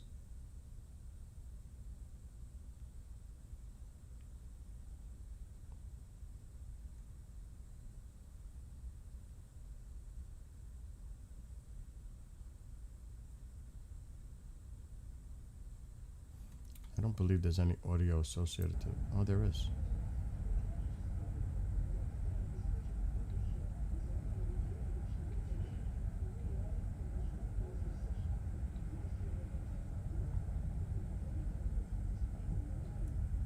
What's up, Happy Camper?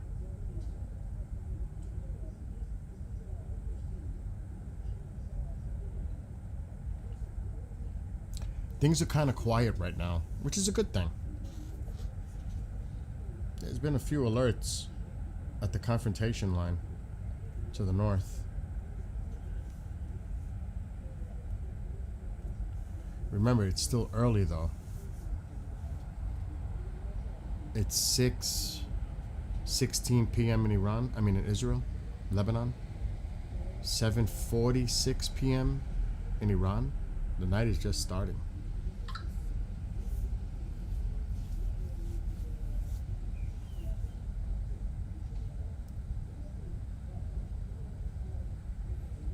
I'm monitoring social medias and not much going on.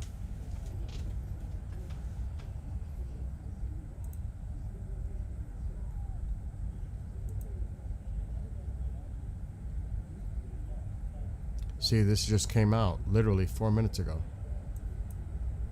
on Iran International. CENTCOM denies Iran shot down an F-15. I'm keeping an eye on live updates.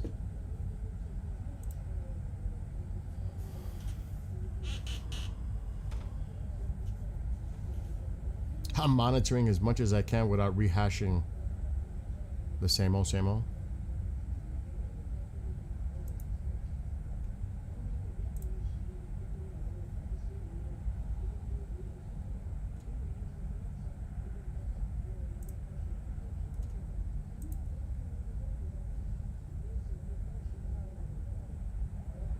Even Telegram is so quiet.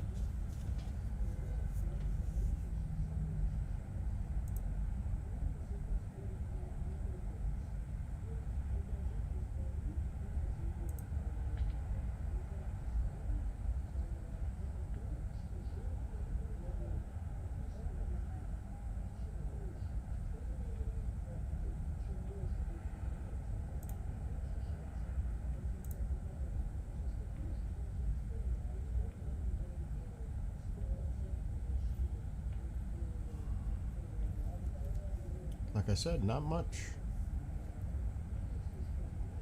I'm even checking through the phone.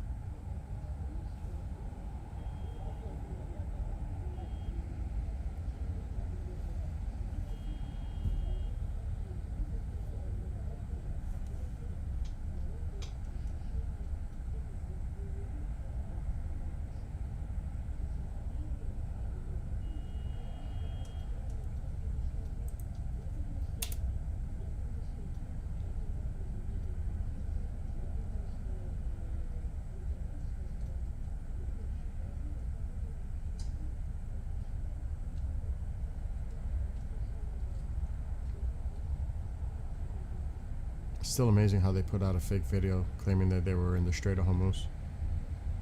Proven to be fake.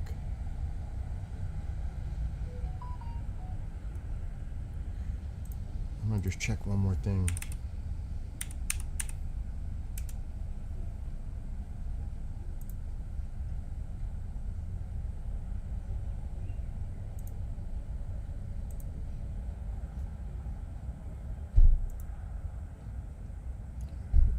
Is that here? Or over there?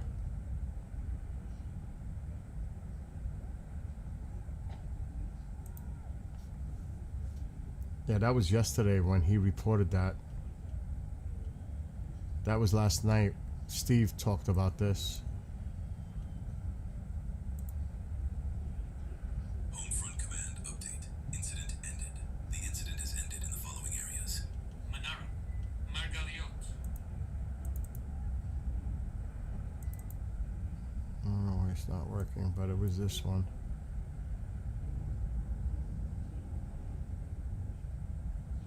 That one.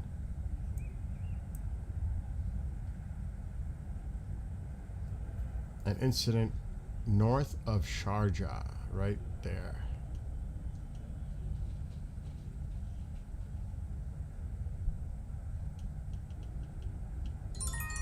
Jesus. Alarm, Shalomi.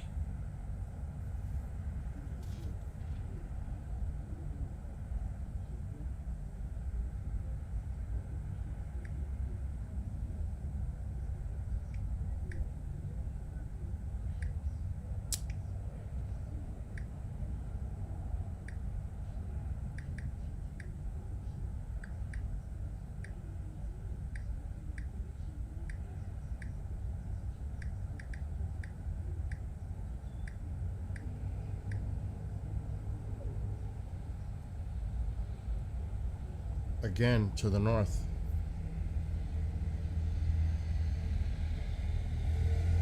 This time it's more western, northwestern Israel.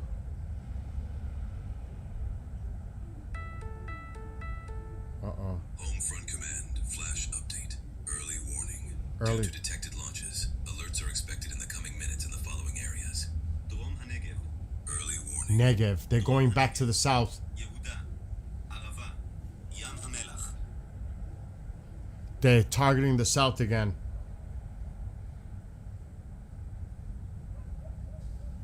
Early warning.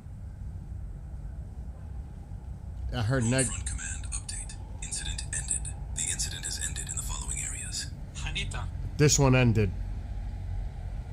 There's no cameras to the south. But now there's... I heard Negev. That's not good. They're going after the same area. Southern Negev. Dead Sea, Judea areas. Araba. Early detection of missile launchers. Oh boy, here we go. Again, they're trying to target the same area they did yesterday. Alright, I gotta get rid of that camera sound in northern Israel. There it is. The IDF just identified missiles launched. IDF just putting it out. From Iran toward the territory of the state of Israel. There it is.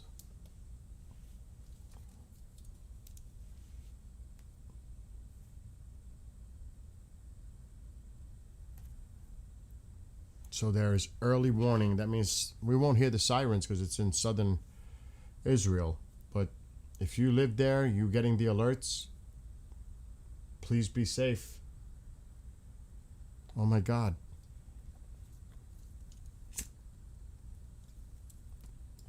This is around the same time yesterday with Dimona. It's around the same time. I don't remember exactly. I was live streaming and it happened.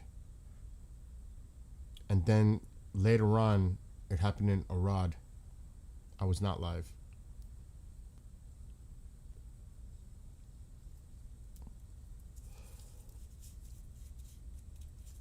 And we won't hear anything. But I do want to hear this camera.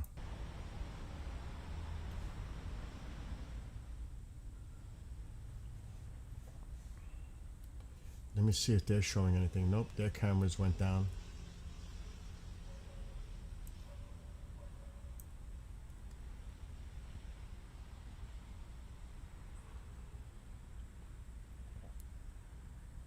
It's hard to get anything from the south.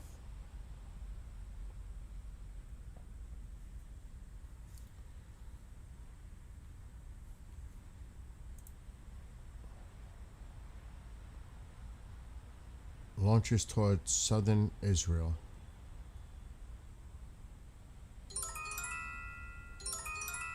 Here we go. Neve Zohar. Dead Sea Hotels.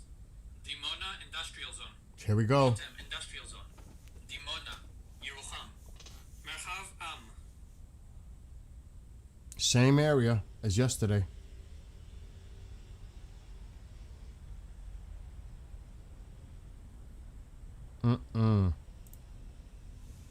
They're targeting the same area as yesterday. Because they see a vulnerability there. Iran believes there's a vulnerability there in southern Iran. I mean, southern Israel.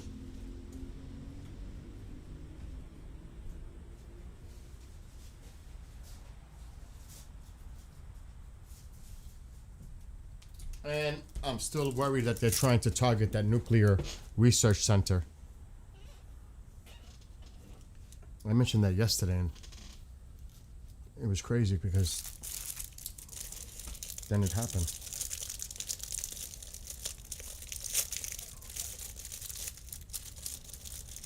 So hopefully they don't, God forbid, any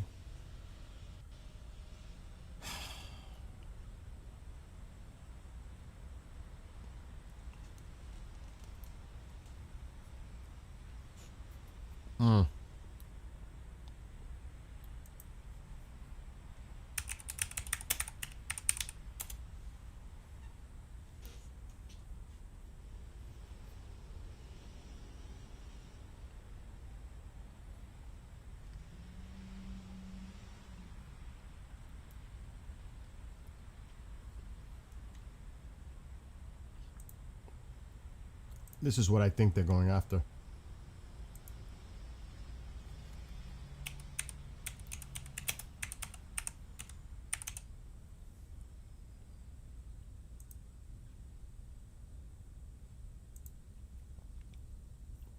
It's to the south east of Dimona.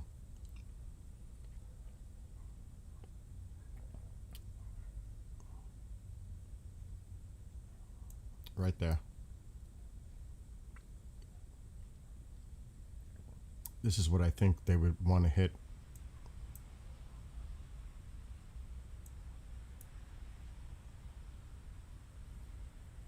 Which would be horrible. And I don't think they're going to have...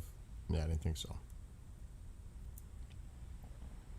This nuclear research facility. It's not far from Dimona. There's Dimona.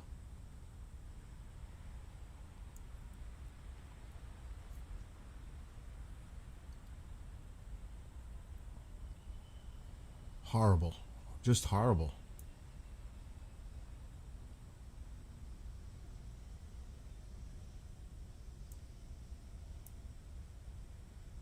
Just checking out the whole area. Where is Arad? Let me look where Arad is.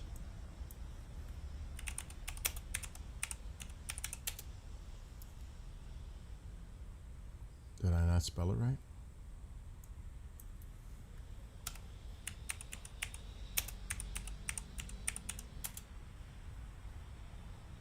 How come it's not finding it? I really don't want to have to look.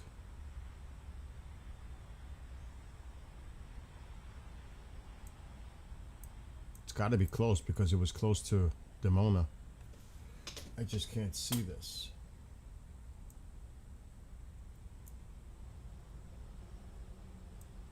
I don't know why it's not coming up.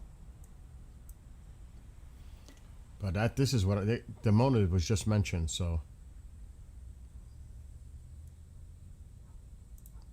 we'll see.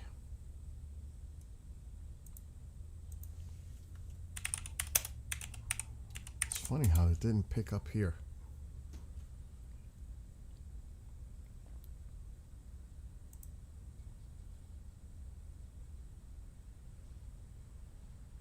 Okay, let me look.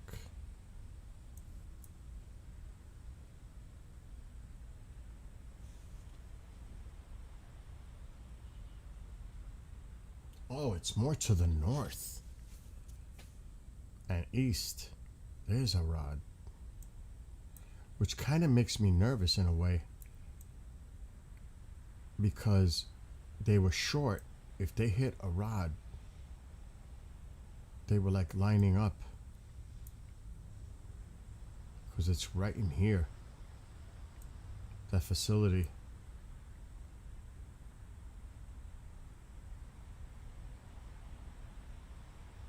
There's Dimona, and there's Arad.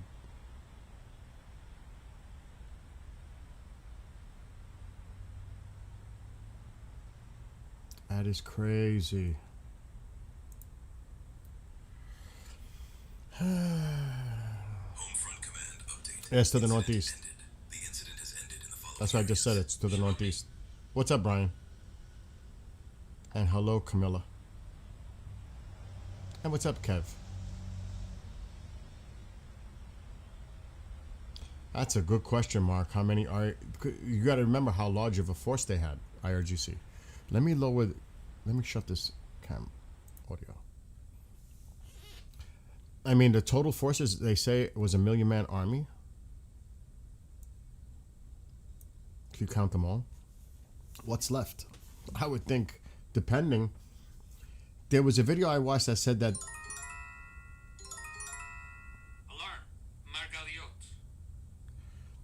many of them may be trapped underground in these missile cities. They've been trapped off and buried in these missile cities. One claimed that it's in the hundreds of thousands that are buried, like trapped. I don't know if I believe that. So who knows, Mark? That's a great question.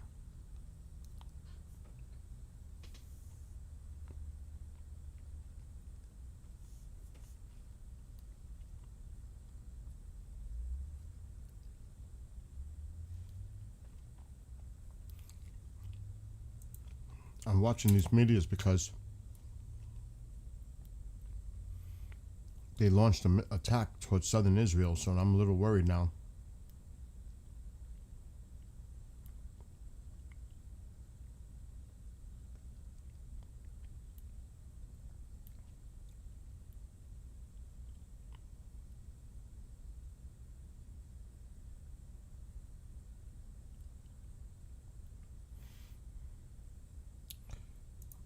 Oh boy. Any attack on Iran's vital infrastructure will be met with a proportional countermeasure, Iran's deputy foreign minister said. He said such actions would amount to war crimes and warned that responsibility for any further escalation would lie with those initiating it. Arab states astride the Persian Gulf have warned the U.S. administration that targeting Iran's power plants would trigger reprisals that could endanger their energy and water facilities and the global economy, the Wall Street Journal reported. That's all based on what the president said last night. In the 48-hour window, otherwise he's going to hit their power plants. The Arab countries are freaking out. Because they've said, they threatened they'll target their desalinization plants, which for the region supplies 100 million water to 100 million people. So that's a scary escalation if something like that happens. I'm going to be honest. That's a scary escalation. I don't know if the president's going to... He usually doesn't say something loosely. He usually backs it up with action. I don't know if anybody wants to call the president's bluff. Unless it's another ploy to get the UK and France and some of these other countries to respond and say, listen, don't do that. We will send support ships, etc., to the Persian Gulf. It could all be part of that. To pressure them. Communication. I don't know.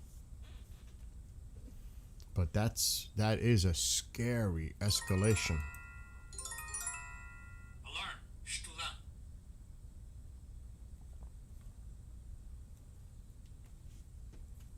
Evan Menachem, Zarit, Shomira.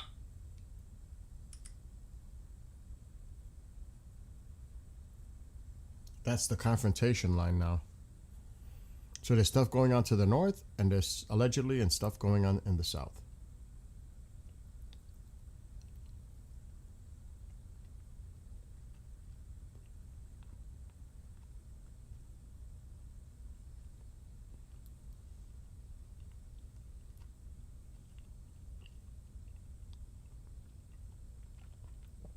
Don't know.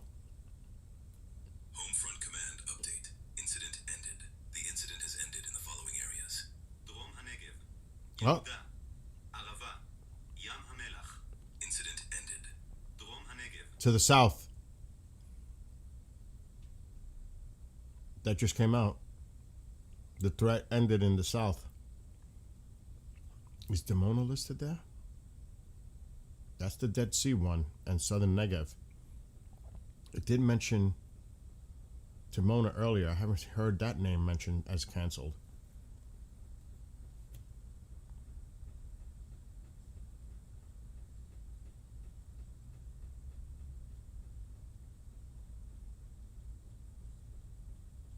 See, there was one that also had Dimona on it. The other one was mentioned that they just said is clear, but they didn't mention this one is no longer the Dimona one. So I'm looking at the app.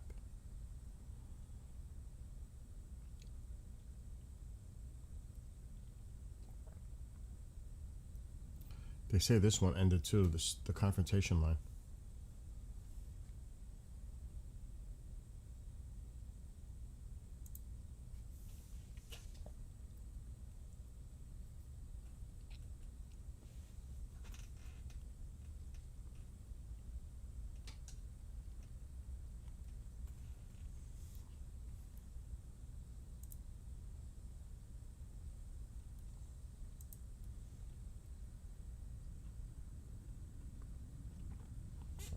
Whoa. IDF probing possibly that Ofer Moskovitz, Israeli killed in North, was hit by IDF fire. Wow.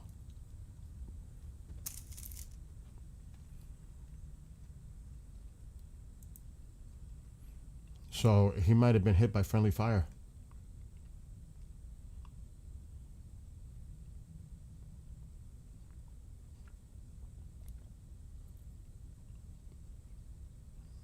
He was hit by Israeli artillery fire and not by a Hezbollah attack. That's sad in itself.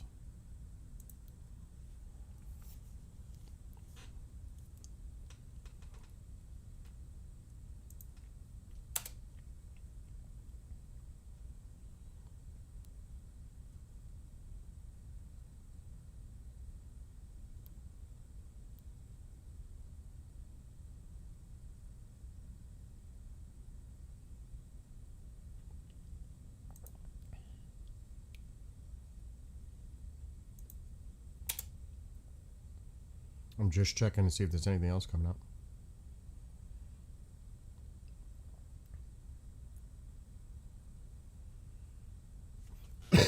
Excuse me. And this is what I was reading earlier. Arab states warn U.S. strikes on Iran power plants risk reprisals. Iran vows retaliation if its energy infrastructure is targeted.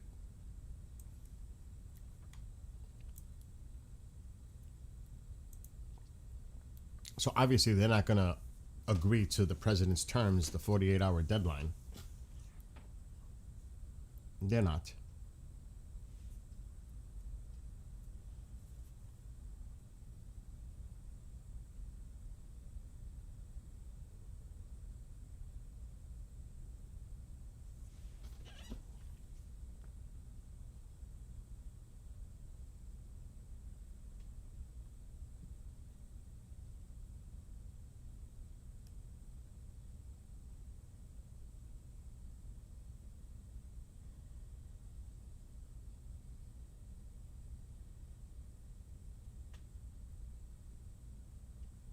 Got a lot of messages coming in.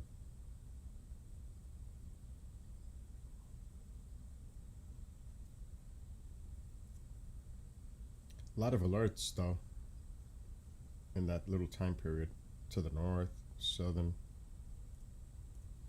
clear.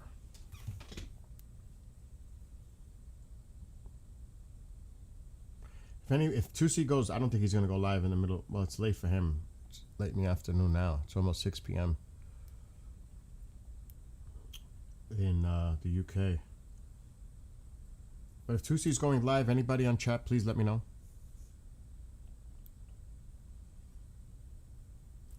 President of Iran gave in already and said it's open now. Otherwise, Trump will shut off their whole electricity. It's open to most countries except for United States and Israel. I'm not seeing that it is completely open and he submitted to it, because the latest that just came out is like to the contrary. And otherwise, he'll shut off their whole electricity by hitting their power plants, but they threatened to hit the infrastructure, energy infrastructure in the region and their desalinization plants, which would be absolutely severe for the region. 100 million people depend on the water from those desalinization plants alone. Homefront Command update. Incident ended. The incident has ended in the following areas. So, Jerry, there's no evidence that they're completely open.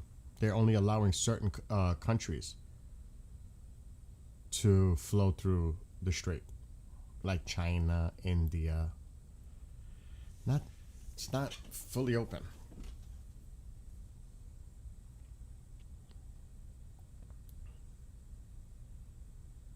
We'll see what happens, though, in the next 24 to 30 hours. Or as of what their statements are right now, they are not agreeing.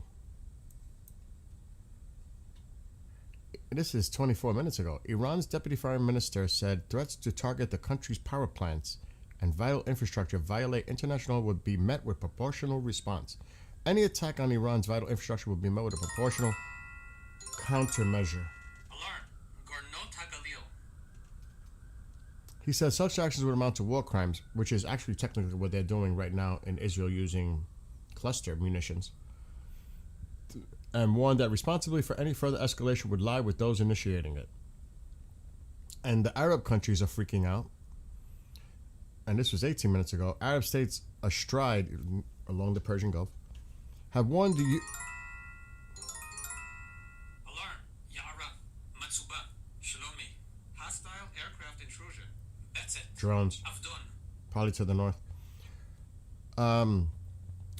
targeting Iran's power. They warned the U.S. administration that targeting Iran's power plants would trigger reprisals that could endanger their energy and water facilities, desalination plants, and the global economy.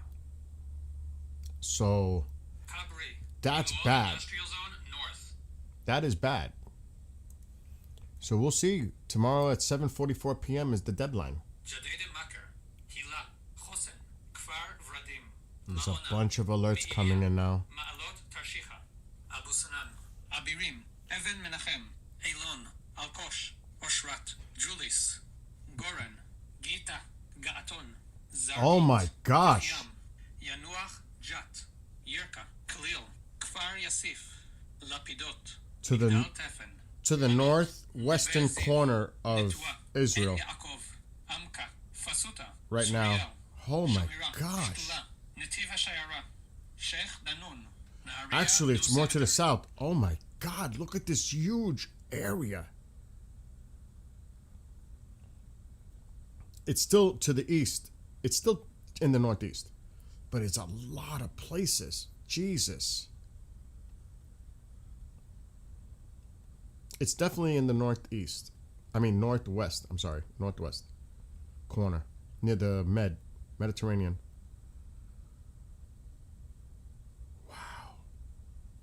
It's like packed. See it?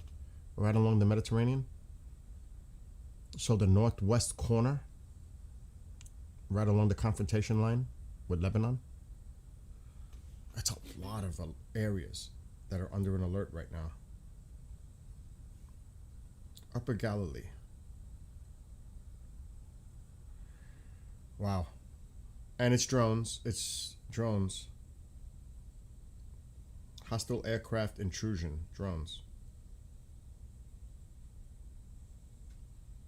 So that's going on right now.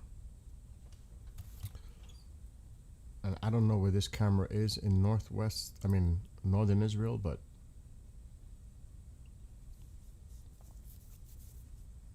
what did you say? I saw some Mark say something. I wonder if Australia and the UK are tracking the IRGC that have fled to their countries. What do you think? What do you think? Oh, they're investigating. The IDF just released a statement. They're investigating the death of a citizen in the north yesterday or this morning. I don't remember when they said it was. The IDF released a statement. I'm going to read it. This morning, in which an Israeli citizen was killed. The possibility that an incident involved fire originating for IDF soldiers is being examined.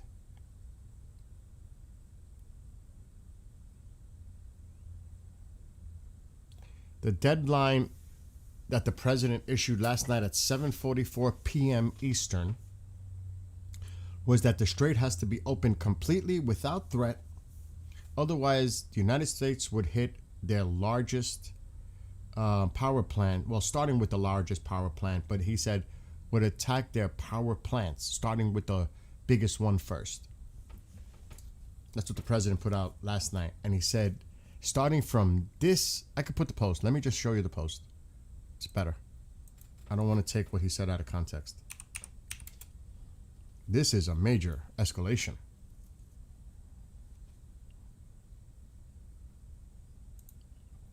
And Iran is threatening to retaliate against the Persian Gulf countries, their infrastructure, and their water supply.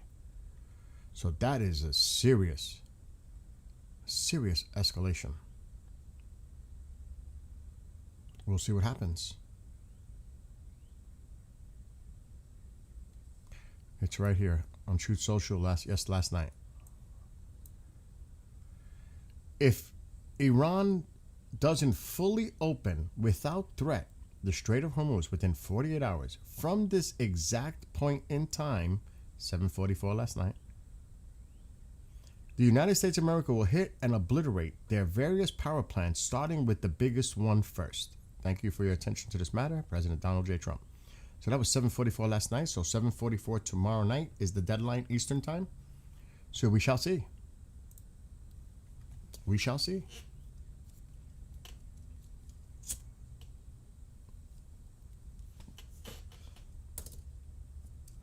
And personally, I think it's a big mistake if we try to take Karg Island. That's too risky for the troops. That's high risk. I don't see the risk involved with that. That's just my own opinion. I don't see it. I don't see that. Now, that is... Okay, so there's two ways to look at this. If you want to chokehold their oil supply, because a lot of it is coming from there, would you occupy it? Would Iran strike their own oil facility with U.S. forces there? Would they send a ground forces to, counter the American forces? All I know is I don't want any boots on the ground that are exposed at all to the potential for mass casualties. That's just me. Everything's a risk. Of course it is. But I don't know if it's worth the risk. That's my concern. Is it worth the risk? Taking Karg Island. Is it worth it? To seize what? The oil? Because that's what it's going to be. They said they destroyed all the military sites. So it's got to be to occupy the oil infrastructure, which I believe 90% of their oil comes from. Oh, here we go. Hostile aircraft intrusion. Drones. From Iran. Back, let's see where this is now.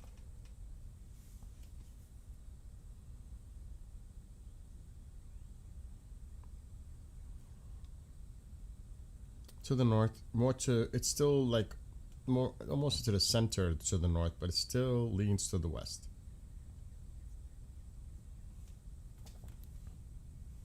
Oh yeah, you don't want to blow it up. You do not want to blow it up.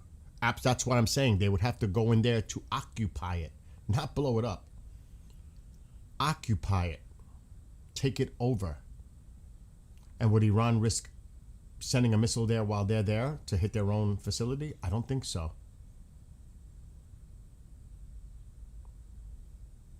Yes, but now the Saudis have a pipeline, but guess what?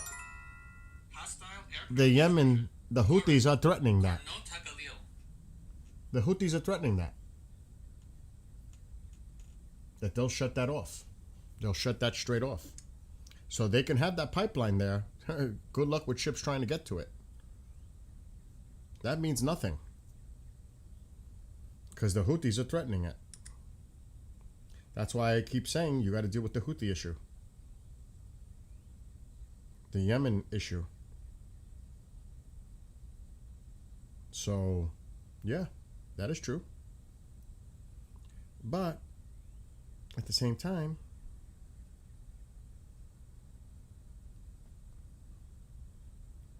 they're going to threaten it.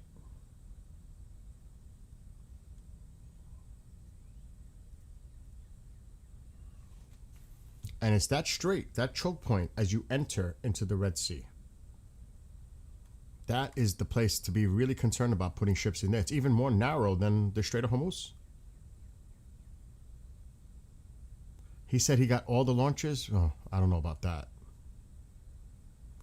That's a bold statement to make, that you got all the launches. Doesn't matter. It doesn't matter if it doesn't end. No end in Yemen. Does not matter. You still got to get the ships in there to get it. Unless they come through the Med. That doesn't matter.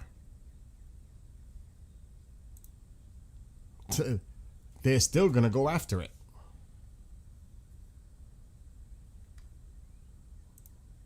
Let's take a look. Because they have threatened the strait.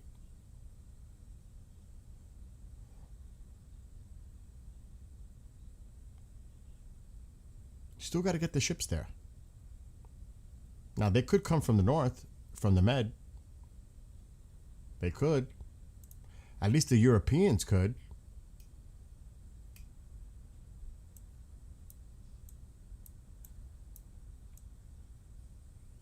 Oh my God. This is a smaller choke point through here to get ships through than there is in the Strait of Hormuz. And you got to get them in there to get up to Saudi. And then they can come through the Mediterranean to get access to it in the Red Sea, in Saudi. But if you're planning to bring ships through here, they're threatening this. That's a choke point right there. So good luck. Good luck. Now, yes, they could come from the north. It's off angle here. Let's do it like that. That might be a little bit easier to check it out. Yeah, they could come from the north through the Med. It's very possible. The European countries.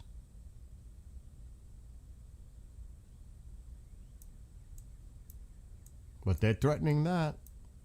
So you got the Strait of Hormuz. And look at the choke point here. It's even more narrow. That is super narrow. Home front command update. Incident ended. The incident has ended in the following areas. What's up, Nick?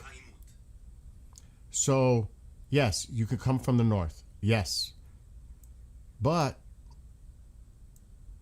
we don't know the capability of their range that the Yemenis might try to do something to the north to take that out. We don't know their capability. We don't know what they have. Do they have what it takes to hit that area? I don't know. Hostile aircraft intrusion. Ga'aton, Manot, Neve Ziv. Oh, there's a lot of alerts coming from the north. So, Manot, Neve Ziv. but definitely it's possible from the north. So you got to figure, I don't know where the pipeline comes into the Red Sea here from Saudi. I don't know exactly where. Hostile aircraft intrusion. Kabri, Avdon, Nahariya, New Cemetery, Sheikh Danun, Matsuba. Jesus, all these alerts. Shlomi, Ben Ami. All to the north again. Again, the northwest corner. Along the confrontation line. That's where all these alerts are coming from. A lot of them, actually. Drones. We'll see if we see anything coming from that. But yeah, it is possible. But I wonder if Yemen has the capability to strike and intimidate the Saudis here in distributing that. I don't know.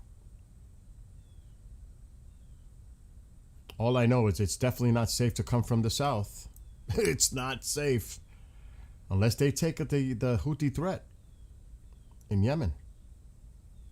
I've been saying that for a long time. You got to hit the Houthis too.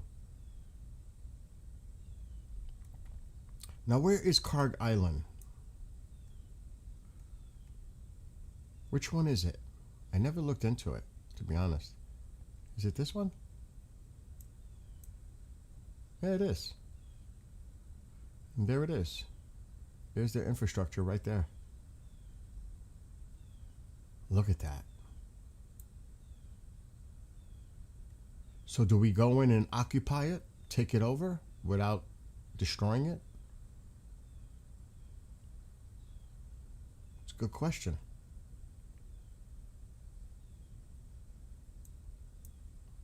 You're definitely choking off their economic supply line.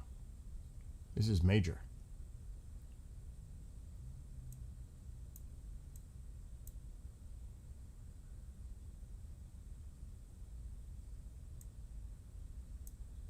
I don't know.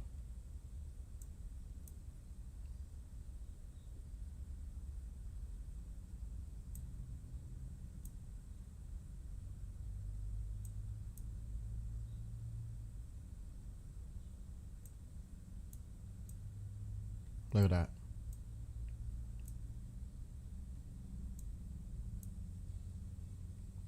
That's a really, really interesting question.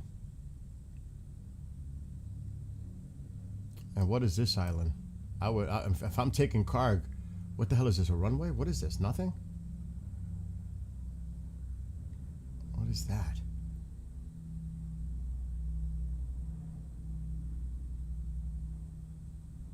I wonder. Do you think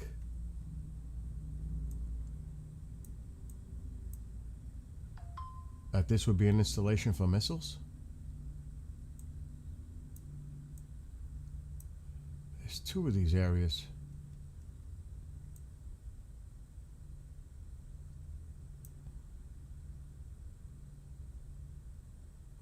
I would say I'm destroying this too.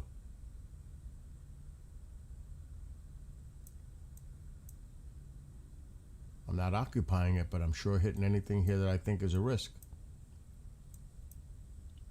A lot of this shit is underground.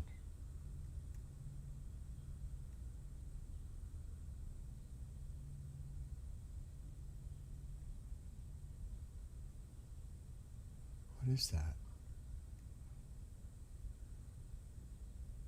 Whatever it was, it's no longer.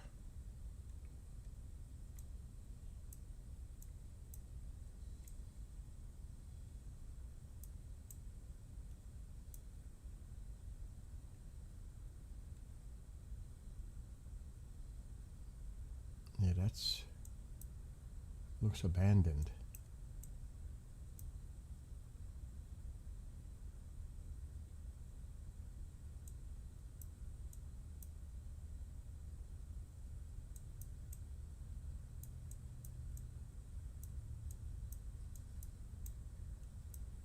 Doesn't look like there's much there. Right next to Karg.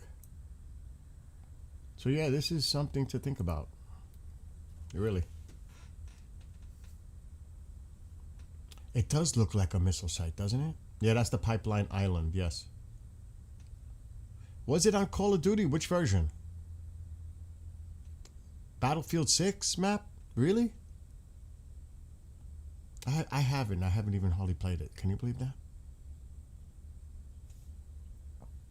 East-West Crude Pipeline, Wikipedia. Homefront Command update. Incident ended. The incident has ended in the following areas. Goran, Gornot HaGalil, Shomiran.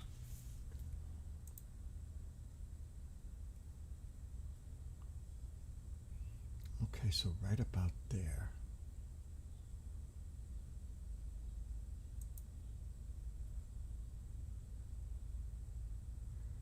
So right after the hump, it's in this little cove, like bend.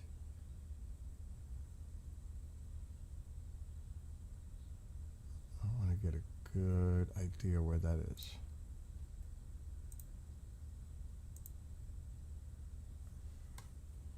I want to see exactly where this is.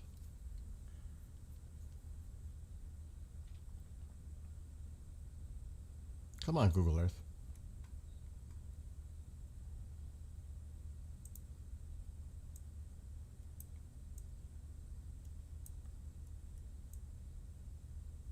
So what's up here? It's right in there.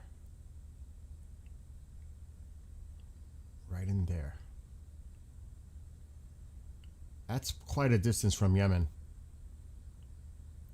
I could see that happening. From the north, from the Med, I could see that happening. It's up to the north. It's right in here somewhere. Here's the Yemen border with Saudi right here. That's quite a distance. Now, I can do the measurement. I've never done measurement before. Where's the measurement? Show ruler. Line. So from here to here, it's in my way. It's 570 miles. 570 miles from the Yemen, Saudi Arabia border to there. That's far.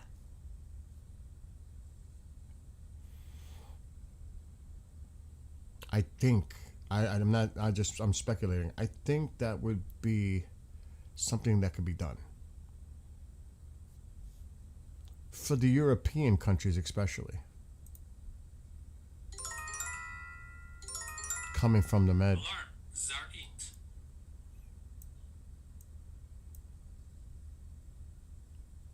So for Europe, that would work.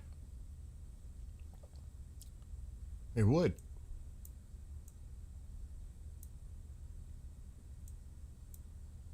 And if they have a deal with India and China, China's they're a big supplier for China, so then it can be done.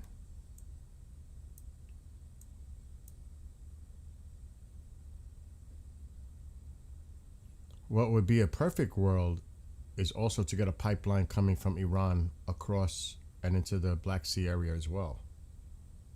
Just saying. To just put this to the side. Do away with this issue moving forward. I mean, they can work together to make the Red Sea more accessible for the other countries as well. I mean, something's got to be done, I would think. Just my opinion. Nothing for Tusi? I'm shocked. Home Front Command update. Incident ended. The incident has ended in the following areas. Kav Ha'imut. Galil Elyon.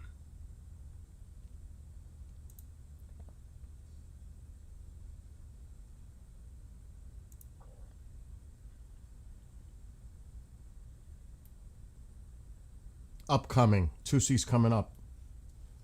In less than an hour. 2 p.m. Eastern. Tusi's coming on. Live. That's when I'm taking my break. And here it is.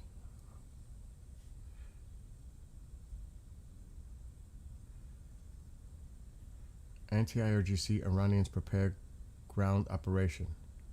Trump's 48-hour warning, which we discussed. So Tusi's on at 2 p.m. Eastern. So less than an hour.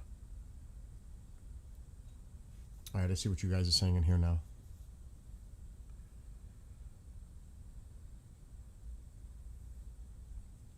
A Battlefield 3 map it's a Battlefield 3 map? Also, the huge crescent island would be interesting directly next to the strait. Has the shape of a carrier. I've seen that one before too. I think they hit targets on there already. And how much of a navy do they have left? CENTCOM Admiral Cooper talked about it yesterday morning. Over 130 ships, vessels taken out. How many speedboats do they have left? He said all their submarines are gone. What's up, Will? I don't know. I don't know. To me, it's more of that inland missile drone threat to vessels in the Persian Gulf now. They really have to focus on that. Now, somebody said in here that the president said that all the launches have been taken out. I don't know about that. I'm going to check his Truth Social, but I don't know about that. Unless he said something on a morning show, news show this morning. I have not heard anything about that.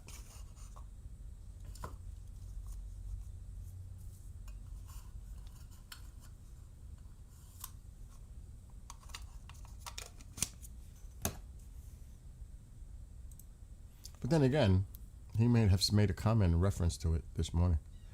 No, he hasn't posted for 2 hours. I'm still trying to figure out. Oh, it's working now. What is this? Oh, it's an SNL thing. Okay. So no, he hasn't posted in the last 2 hours. It's an ancient seafarers nation with 90 million people, plus proxies, lots of boats. Yeah.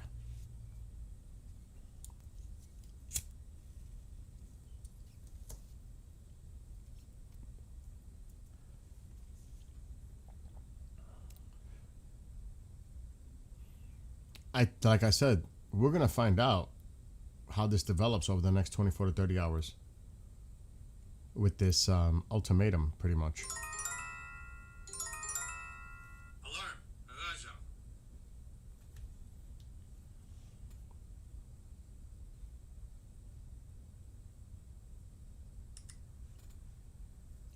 It's to the north again.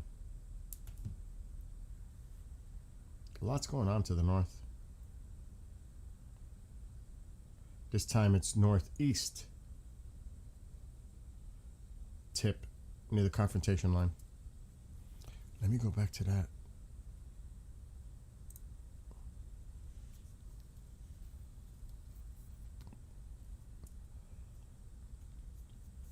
Not saying we'll see anything, but this is the northern Israel camera. It's poor quality.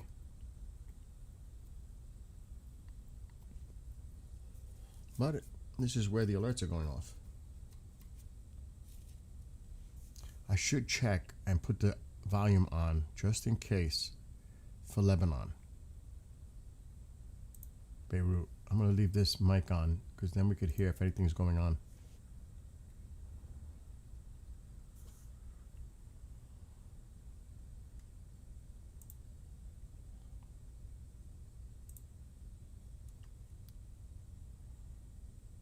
Okay, there's a bunch of... What is this? Israeli Arrow missile intercepts an Iranian missile in the exo-atmospheric engagement. Oh shit, look at this from just a few minutes ago. Holy cow. The Arrow 3. Wow. Wow. So I don't know about not having launchers. They're still launching from Iran. I don't know about that. This was a few minutes ago.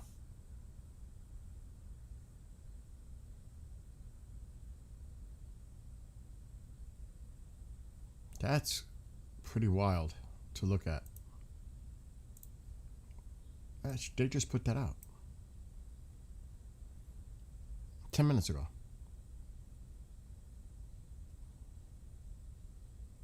Let's see what Lindsay said. Obliterated, and they're running out of money. So here's what I tell President Trump. Keep it up for a few more weeks. Take Carg Island, where all of the resources they have to produce oil. Control that island. Let this regime die on a vine. Is this going to, though, take...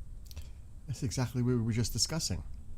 It's been obliterated, and they're running out of money. So here's what I tell President Trump. Keep it up for a few more weeks. Take Carg Island, where all of the resources they have to produce oil. Control that island. Let this regime die on a vine. Is this going to, though, take... We were just talking about that. Occupy the Carg Island and take over the oil reserves there. We were just talking about that. It's crazy.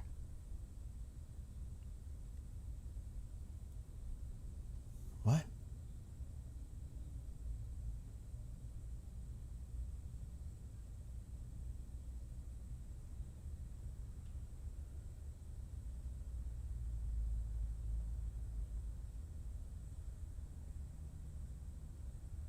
Oh, let's see what Besson said. Okay.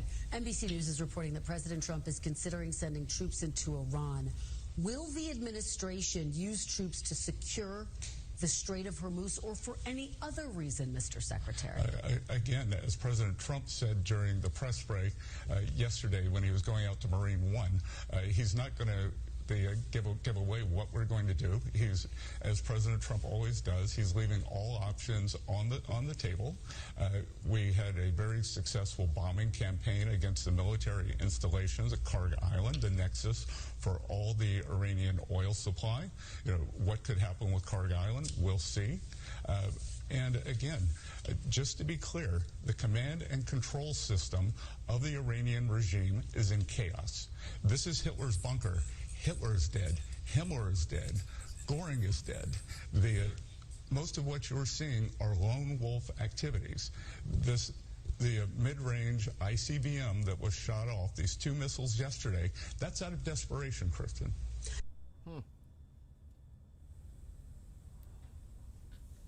I guess he was on a morning show. Looks like it was NBC News. I can't show the video because it's copyright stuff.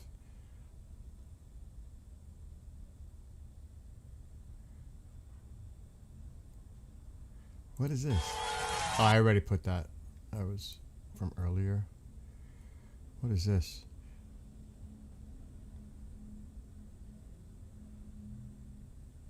They're hitting the bridge again.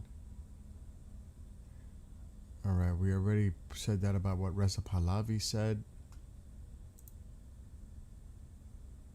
That video is making the rounds of the interception in the atmosphere.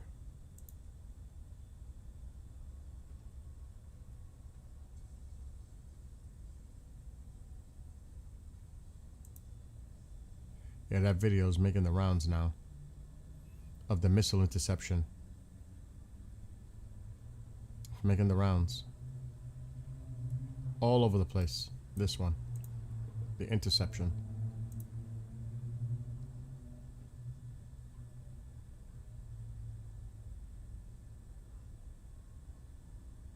That's wild.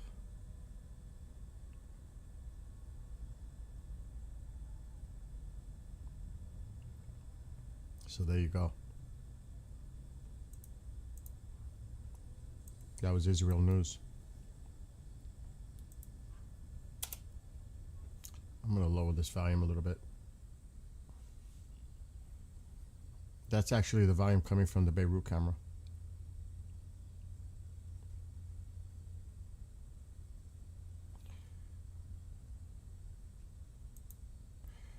Israel's ambassador, this was just put out a few minutes ago. Israel's ambassador to the United States said the war with Iran must continue until the country's leadership is weakened to the point it has no power and the Iranian people can rise up and topple it. The campaign will end when there is not an entity in Tehran that's going to threaten the region. He said that the goal was to degrade the leadership's power to the point it has no power, adding that such an outcome could enable Iranians to rise up. I think we need boots on the ground, but they've got to be Iranian boots, and I think they're coming. He also said a popular uprising was likely, adding that it's going to take place because the Iranian people have had enough. So he says boots on the ground, but it's Iranian boots on the ground.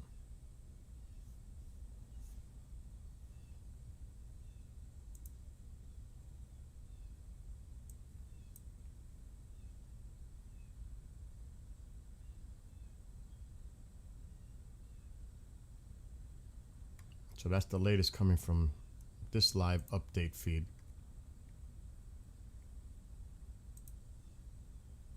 And I'm going to take a break soon because Tusi is going to be live in approximately 45 minutes.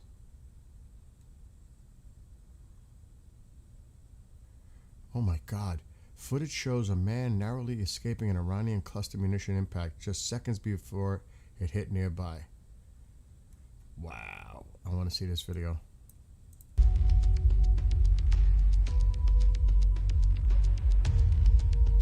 Wow. For real. That seconds.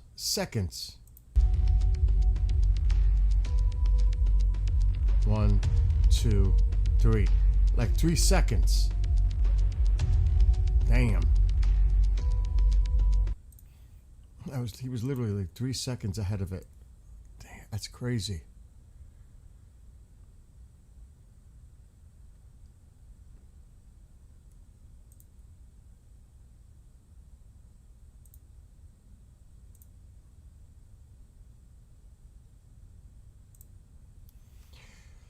Okay. It's okay. We've said that. Is that a missile? Yeah, that was a missile that was launched from Iran, and it was intercepted, exo-atmosphere, right outside. Update. Incident ended. The incident has ended in the following areas. So now they're clear.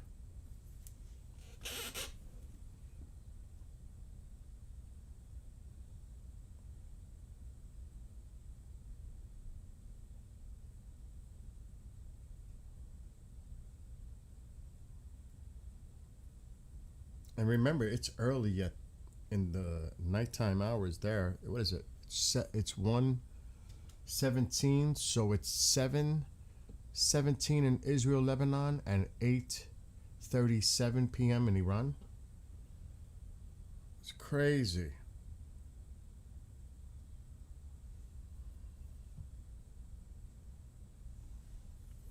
And remember, Tusi's going live at 2 p.m. Eastern. Have you made any more music lately? No, I've been so busy. The last one I wrote was the Battle for Britain one for our UK friends. That was the last one. And I've written so many songs in regards to Iran. You know, like I've written a lot of music already. So if I'm gonna write, I gotta back off that a little bit and start focusing on other things.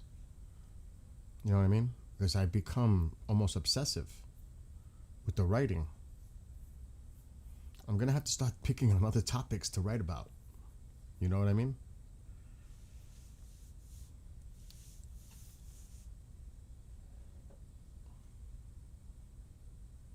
You like them? Those versions? I have to upload the good version though of Power at Last. The one version's on there, but I gotta publish the other one. The other one I like better. Is it Peace at Last? Power at Last. Peace at Last.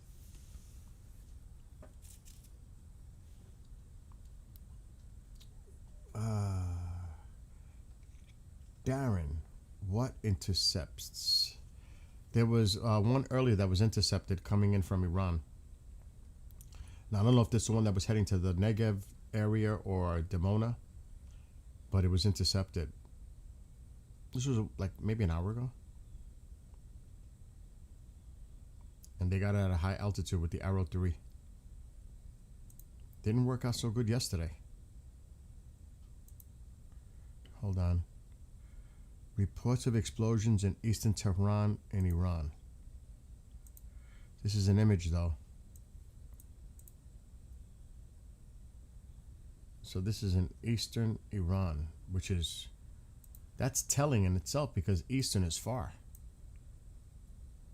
That's near Mashhad. That's on the other side of the country. So they're getting deeper into Iran now. That actually says a lot. So yeah, this is moments of a missile interception outside the atmosphere. The one I just showed. This one.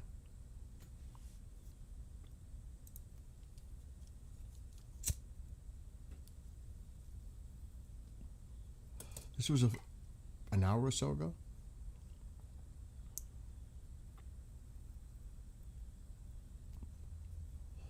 And this video is making the rounds right now. They're claiming it was the Arrow 3, Darren. The Arrow 3 system. At least that's what they're claiming.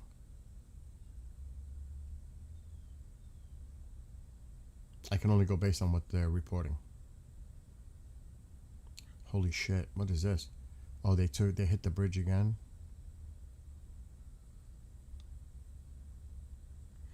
Israel Arrow missile intercepts an Iranian missile in exo-atmospheric engagement. That's what it says. Israel Arrow missile intercepts an Iranian missile in an exo-atmospheric engagement. That's what an Israeli reporter put out there.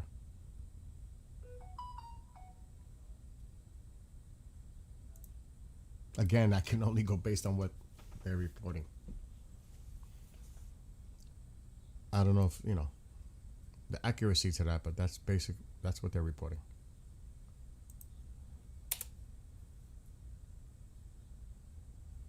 All right, nothing's going on here. Let's go back to Tel Aviv. Let me check these cameras, see if they're working. Yes, all these cameras are working. Tel Aviv. Because these cameras, the ones I'm showing on the screen right now, some of them might stay on. The Israeli government wants no coverage. They either shut the camera feeds off, like this one will go live event has ended, or it'll go black, or they turn the cameras down. Usually, it's the Israeli government is requesting that to happen to protect the people and logistical, because the enemy's watching. Their enemy is watching the feeds. Makes sense.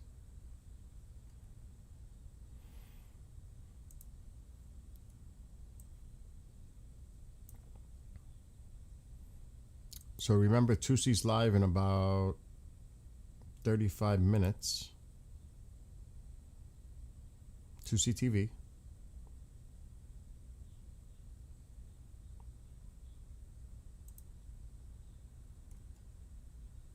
Which I'm going to take a break and go watch it myself on the big TV. So there's Tusi. He's going live at 2 p.m. Eastern. Anti-IRGC Iranians prepare ground operation, Trump's 48-hour warning. So that's what Tusi, and he'll discuss other things as well, but that's Tusi. I wouldn't be surprised. Steve, Agenda Free TV goes live later this afternoon, and I don't know if Goldie's live right now. She probably is by now with Armin. I'm gonna check. She's live. Goldie's live.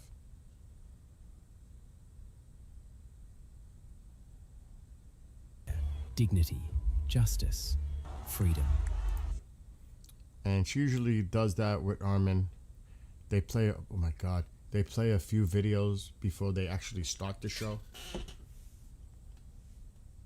But they're live right now.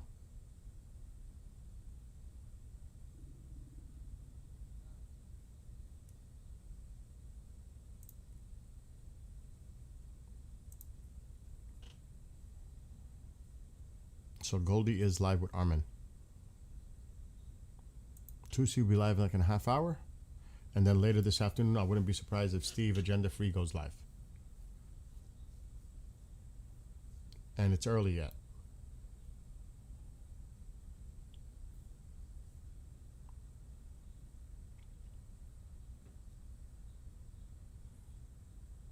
And believe it or not, it's other than these alerts that have been going on mostly to the north,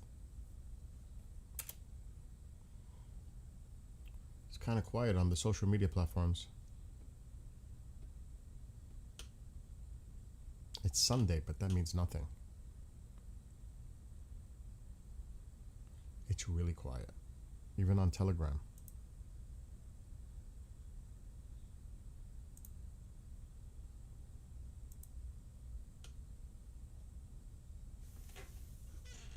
I wonder if it's raining outside.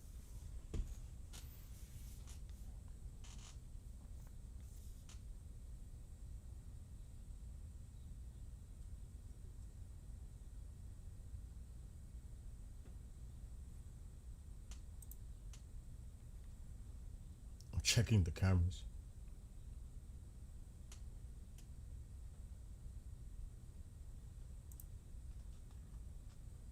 This way later, I'm going to leave all my cameras up and running when I come back later. And I mean later. I'm going to leave all this running so I have the feed still available. Maybe not the north so much anymore because it's hard to see anything on that camera anyway. Is that your what? Your roof? I see what you wrote. Maybe a song of Red Bull and apple juice. I don't know. I had to think about what the topic of my next song is going to be. I haven't even thought of it yet. I can write them in a half hour. Once I like pick a topic, I sit here and I type it out. The only thing sometimes I do research. I have to do background information, like research on what I'm going to write about. It happened for Battle of Britain. But a lot of times I could just type it out. There's one thing I do use. There's only one thing I use to help me write the songs. It's only one. It helps me. I'm surprised it's not coming up. What was that? Oh my God, that's the camera. It freaked me out. I'm like, whose voice is that? Which camera is that? Is that Beirut? Yeah. I'm like, what the heck is that? This is the only one that I use to help me sometimes to find the right word. Rhyme zone. I have to think of this, the way I'm going to end it 2-3 sentences before I get there. That a word that's going to make sense to fit. That's the only thing I use to help me when I write my lyrics. That's it. Other than research. That's it. Otherwise, I just type them out on Notepad. If you ever seen it, it's insane. My lyrics, I have to use two notepads because I've accumulated so many. There, look. And I type them all out. It is crazy. Look at all this. Even in Persian. Look. Translated from the song above. It is crazy. Battle of Britain's not here? Yes, it is. There's Battle for Britain. See, and then I put my genres. See that? That's just one. I've written a lot so far. It's crazy when I think about it. Which is the other one?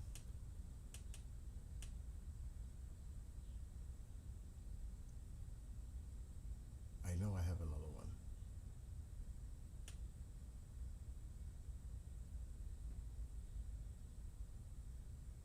Lyrics. Maybe this one is the other one.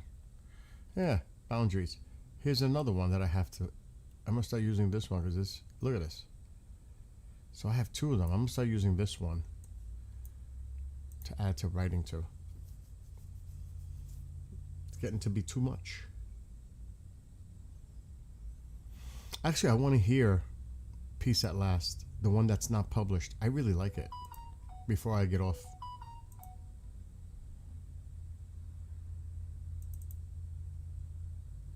That's the one that's not published, Will. Yet.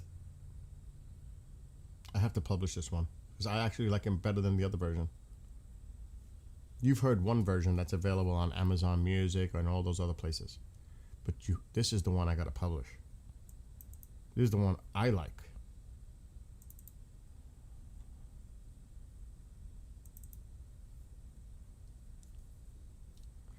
And I like playing it on guitar. Which version is it? Is it 3?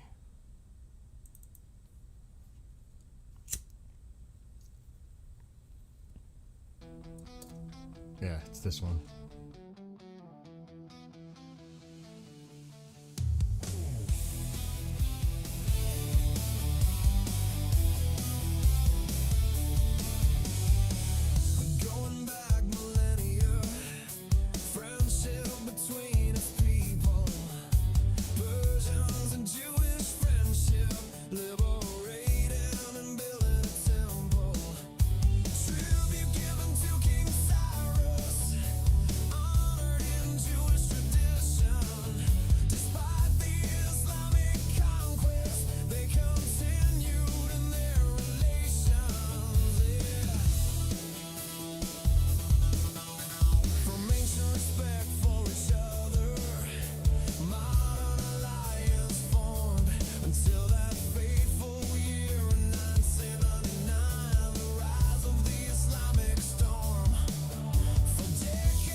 really like that one. I like the way it rocks. I really do. Makes me want to get on my drum set. All right, couple more things, then we're gonna get off. Tusi's live soon.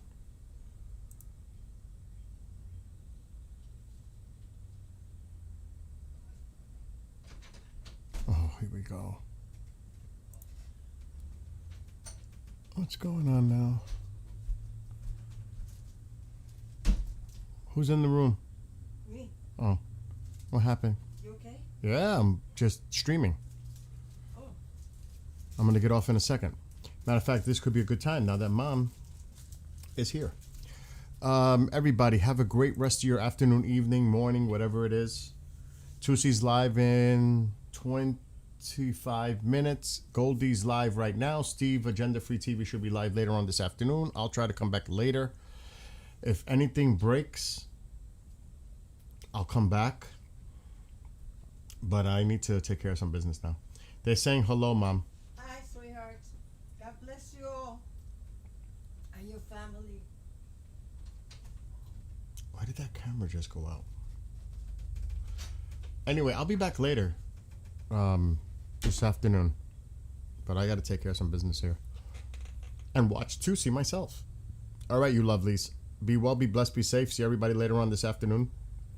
Early evening. Till then, peace out. And love to all of you.